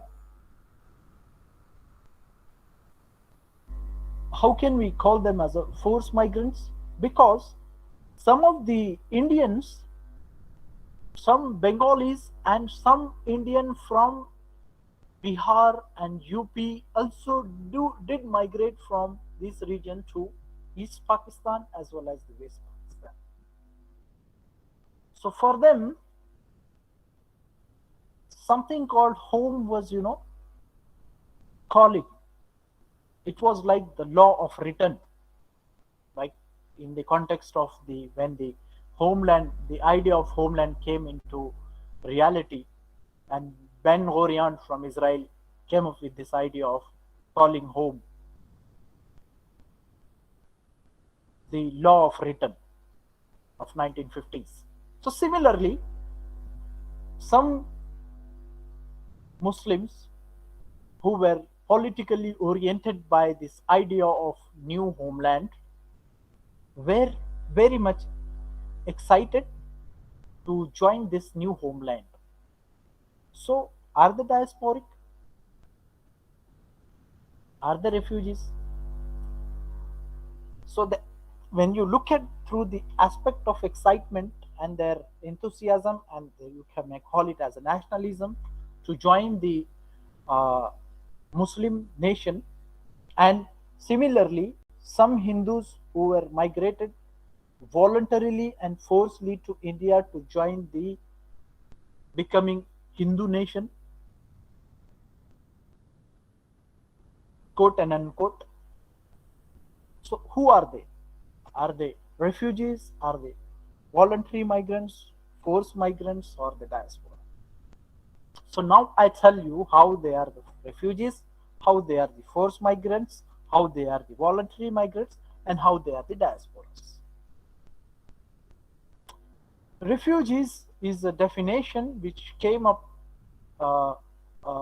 Let me, before going into refugees definition, let me just tell you about what is diaspora. Diaspora gets formulated after the migration takes place, be it in any form, migration, be it temporary or permanent, internal or international. It gets formulated if a person migrates from one socio-cultural setting to another socio-cultural setting, which is different from the previous one. But in the context of India and this partition, there was no change of socio-cultural setting. Therefore, this question of diaspora did not come in. But you may apply this as an approach to their experiences because they had the diasporic experiences. And what were those experiences? They were disrooted, they were distanced from their home to homeland, and there were two homes and there were two homelands for these people. Voluntarily, involuntarily, they had to accept this duality of their existence. Home, something which they were familiar with, something which they are not familiar with. Homeland, something which they were familiar with, something which they were not familiar with. That ma'am was rightly talking about. They left something familiar to the unfamiliar, and they never know what kind of experiences that they would probably have once they migrate from their familiar setting to unfamiliar or newly formulated settings. So they had disrooting, distancing from their community, their identity, and collectivism, retaining, and And these are they are the things that I highlighted here in the bold are the basic characteristics of diaspora when it comes to the change of socio-cultural setting. But in the context of partition, there was no socio-cultural setting, no change in socio-cultural setting. But still, people imagine the socio-cultural setting, both politically and otherwise, voluntarily, involuntarily. People imagine that their socio-cultural setting, for example, for Muslims, they imagine their socio-cultural setting is going to be the newly formulated East and West Pakistan. And for Hindus, India. Though India has never adopted that idea of, Hindu nation in its constitution. But the cultural nationalism, which was simultaneously going on along the line with the idea of Pakistan, it still continues, which is now again shaping the experiences of the people of both these countries. Therefore, the effect of partition still continues even today. Imagine socio-cultural setting. So, the imagine India, the imagination of about the India and of India is still going on, which is affecting the life of people who were displaced and who are still in the minority status in these countries. Whether it's imagining the idea of Pakistan, whether it's imagining the idea of Bangladesh, whether it's imagining the idea of India. So these imaginations are still going on, which are still shaping the lives and experiences of the people in the subcontinent. So, and when it comes to refugee, please give me some time. How much time do I have, sir? 5 minutes or something like that. Okay, no problem. So I'll just try to, cover some of the important parts. So I'll not talk about refugee. Why I wanted to talk about refugee, the very definition of refugee here. The very idea of refugee comes in the wake of the World War II, when many people were displaced during 1950s. So they come up with the very time and place confined definition of refugee to the Europe. But later on, by 1967's protocol, it was opened up.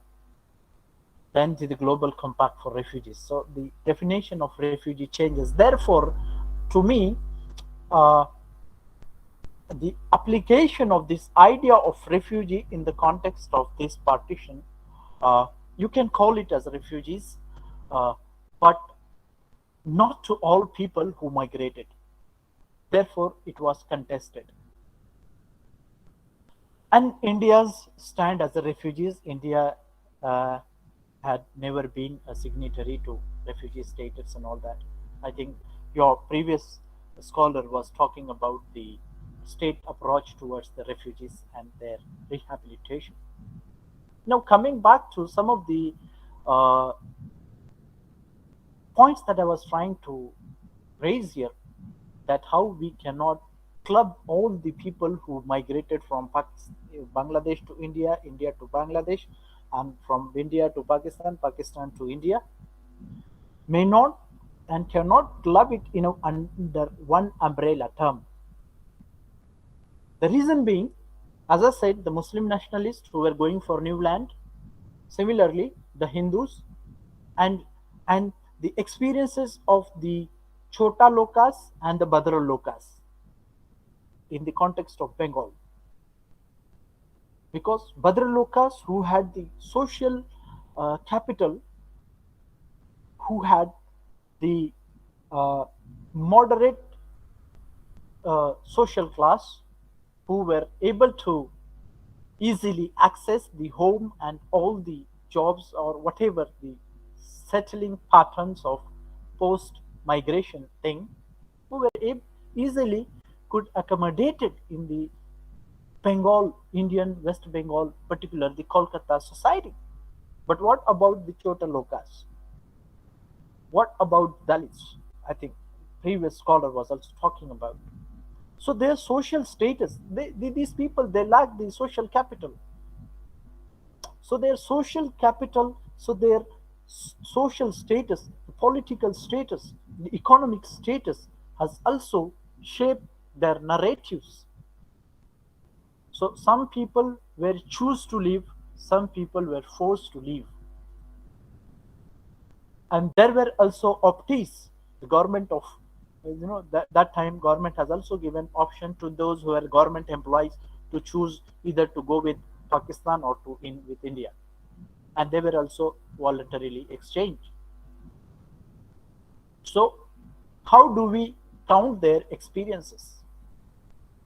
They are part of partition, but their experiences are different from the experiences of common masses. For example, the experiences of, I think, Maulana Maududi, you must be knowing, or Jogendranath Mandal, who went to Pakistan, then came to India, Lal Krishna Advani, Atal Bihari Vajpayee. Their experiences of migration are different from the experiences of Jugat Singh or Nurano in the Kushwant Singh's train to Pakistan, or Bidoshini in the Provita Basu's short story Maroon. Their experiences are different because their social class is different, their political class is different. So these things also contributed to the narratives of partition literature.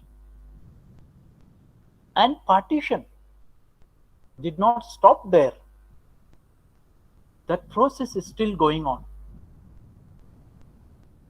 I think one of the Indian writer, Faisal Devji, has written a book called The Muslim Zion, The Making of Pakistan, and wherein he tried to look at this whole idea of separate Pakistan through the lens of homeland, which was, the idealized by the Zionist movement to establish homeland for Jews in Israel, Palestine.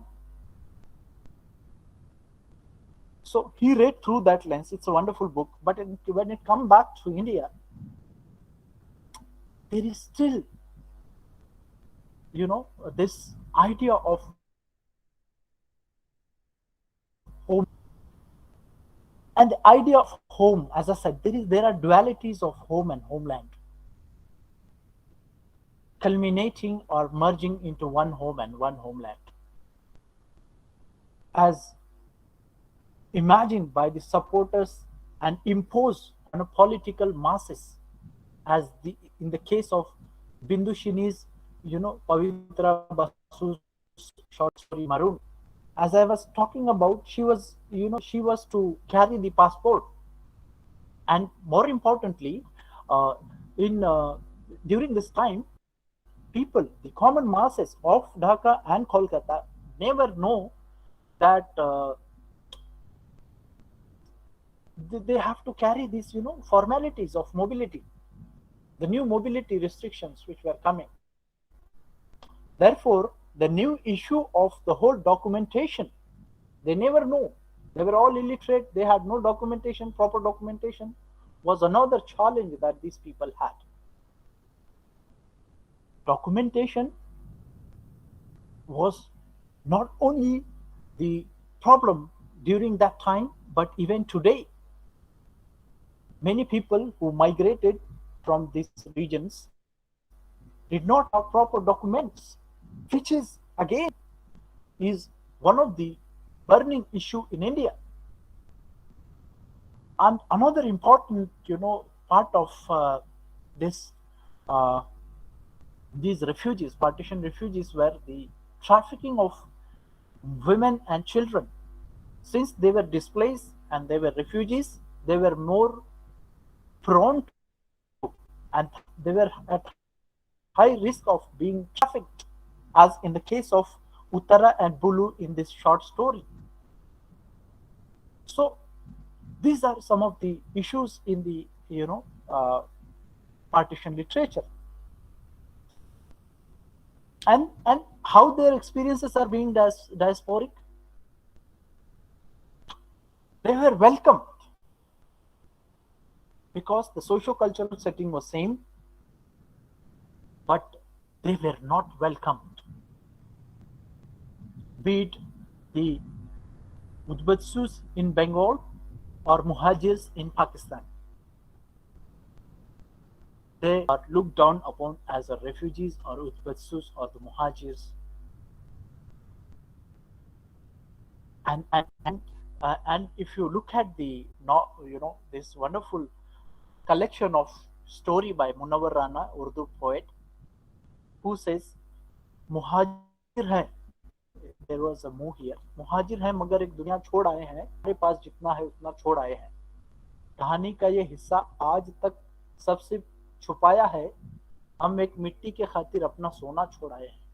So this is a long poem which talks about the predicaments of post-partition and post-migratory experiences of these muhajirs, these refugees. They had similar experiences.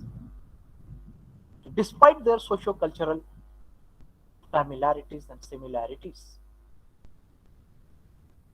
they faced trauma, they faced, they carried their memories of their past.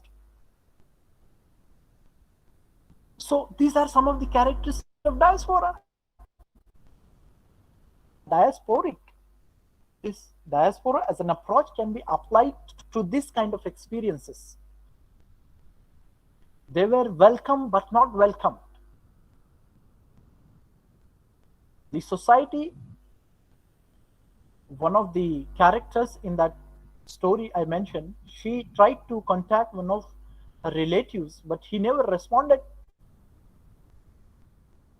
because Muhajirs, the refugees, Uzbasus, were as an economic burden and so thing, the social excuse me, the social stigmas that were attached to these people. So they had this issue of, and their dual consciousness, their duality of their life, and they wanted to return something, but they could not. And also about the issues, along with these issues, there were also issues of, health issues. Cholera was there, malaria was there, plague, typhoid, smallpox, and so things. These were some of the issues that were there for these people who were displaced because of the partition. And if we look at the contemporary context, colonial partition and post-colonial challenges, as I said, the idea of making homeland is still going on. And there are also solidarity connections with home, land, making of home, and involving in the making of homeland by the refugees as well. For example, if there is the process of making homeland going on, so the people who were migrated earlier as the refugees to India now join hands in the making of homeland and opposing the another refugee flux being refugee. So these are some of in the post-colonial India, and these are some of the contemporary challenges which are results of this ongoing process of an effect of partition on Indian society.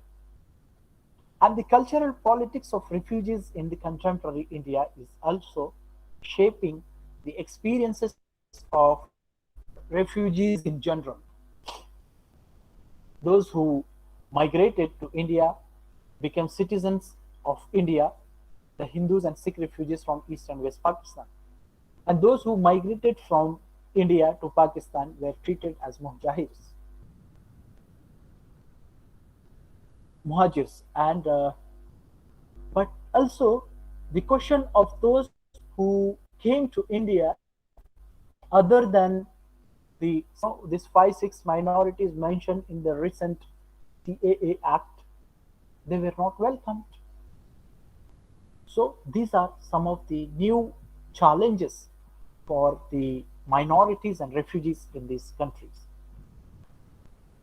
And the branding the national minorities with the immigrant minorities, or the clubbing the national minorities of India with this arrived minority of India together is going to create another future challenges and the problems for both as a minorities of this country and also as a state, particularly those who come after the Bangladesh War of Independence. Mostly some of the Hindus and Muslim, they migrated around 10 million people migrated to India after when the Bangladesh was separated, as a turn as a separate independent state. But some of them were being, repatriated. But what about those who migrated back and settled in these, border districts of Bangladesh in India? What about them? So now I think this is wonderful genre which is emerging in Assam, that is called the Mia poetry. I think some of you must be familiar with. Mia is a, of course, it's a derogatory term in Assam for Muslims, but they have taken it up very proudly, and they are trying to articulate their experiences and opinions of their idea of home, idea of homeland, and their identities. In India, there is one of the poet called Hafiz Ahmed in his poem, "Write down I'm a Mia, my serial number is NRC so and so. I have 2 children. Will you hate me as you hate me? Will you hate him as you hate me?"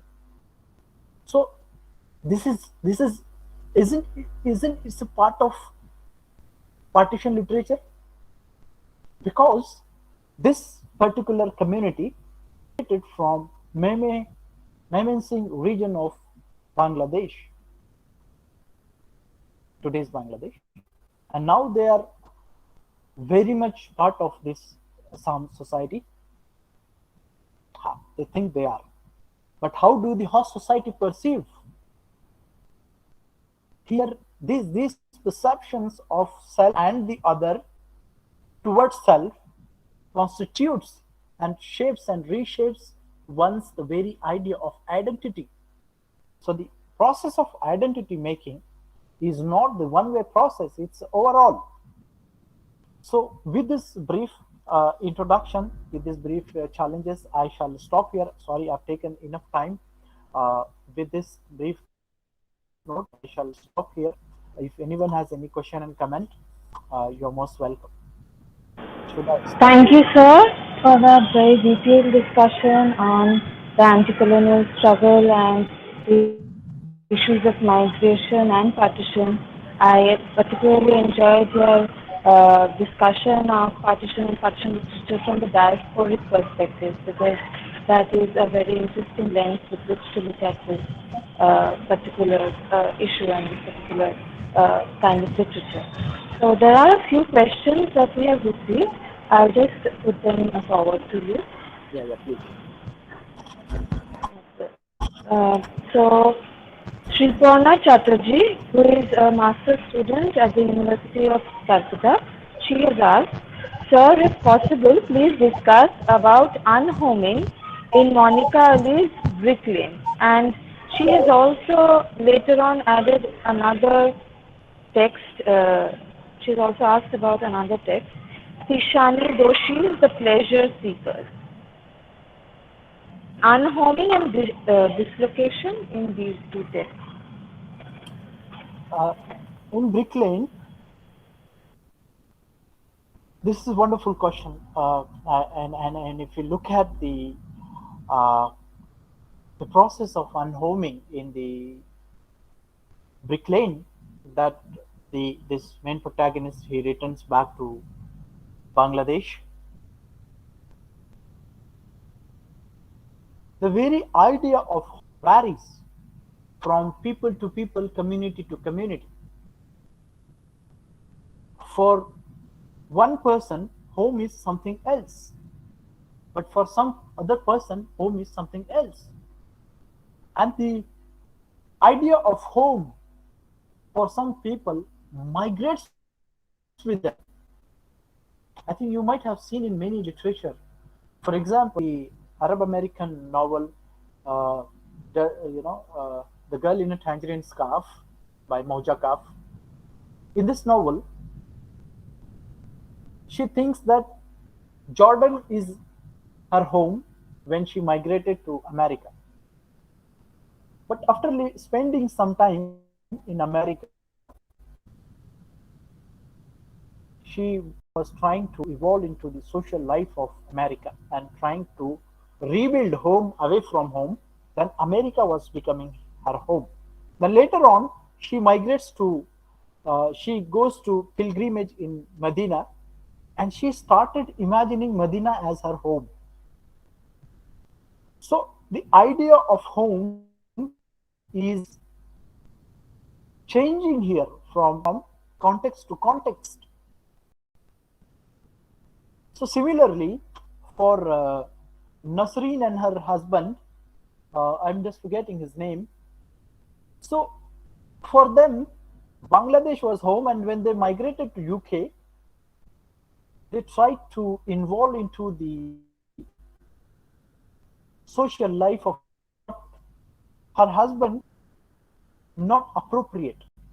So he started unhoming himself from this making of new home, and he tries to come back to home which he imagines Bangladesh as a home. So this homing and unhoming, you can, I think I would add it as a how home migrates with people. So I think you can add instead of unhoming, you may use this word as a home, how home migrates. Am I able to make sense, student? Yes, sir. Unnecessary. Thank you so much, sir. So I have one view. Since you pointed out that there's a lot of academic focus on partition literature from Bengal and from Punjab primarily, would you please talk a little bit about partition literature from other regions of India? You mentioned Mia poetry from Assam. If you could talk about a few others, maybe. This is you can also look at the, as I mentioned, the literature or and look at how languages play important role. There is huge literature produced in Punjabi, Urdu, of course Bengali, and the other Urdu in Hyderabad region. You can read this Muhajirnama, which is available in as well as in Urdu, of Munawar Rana, who migrated to from UP to Pakistan, the West Pakistan. So my point is to just uh, try to look at migration through different angles. This particularly the partition forced migration, uh, uh, the experiences of these, post migratory experiences of these people. Try to look at through the various angles, like be it Mia poetry or be it Urdu partition literature or Punjabi partition literature, so and so. Right, sir.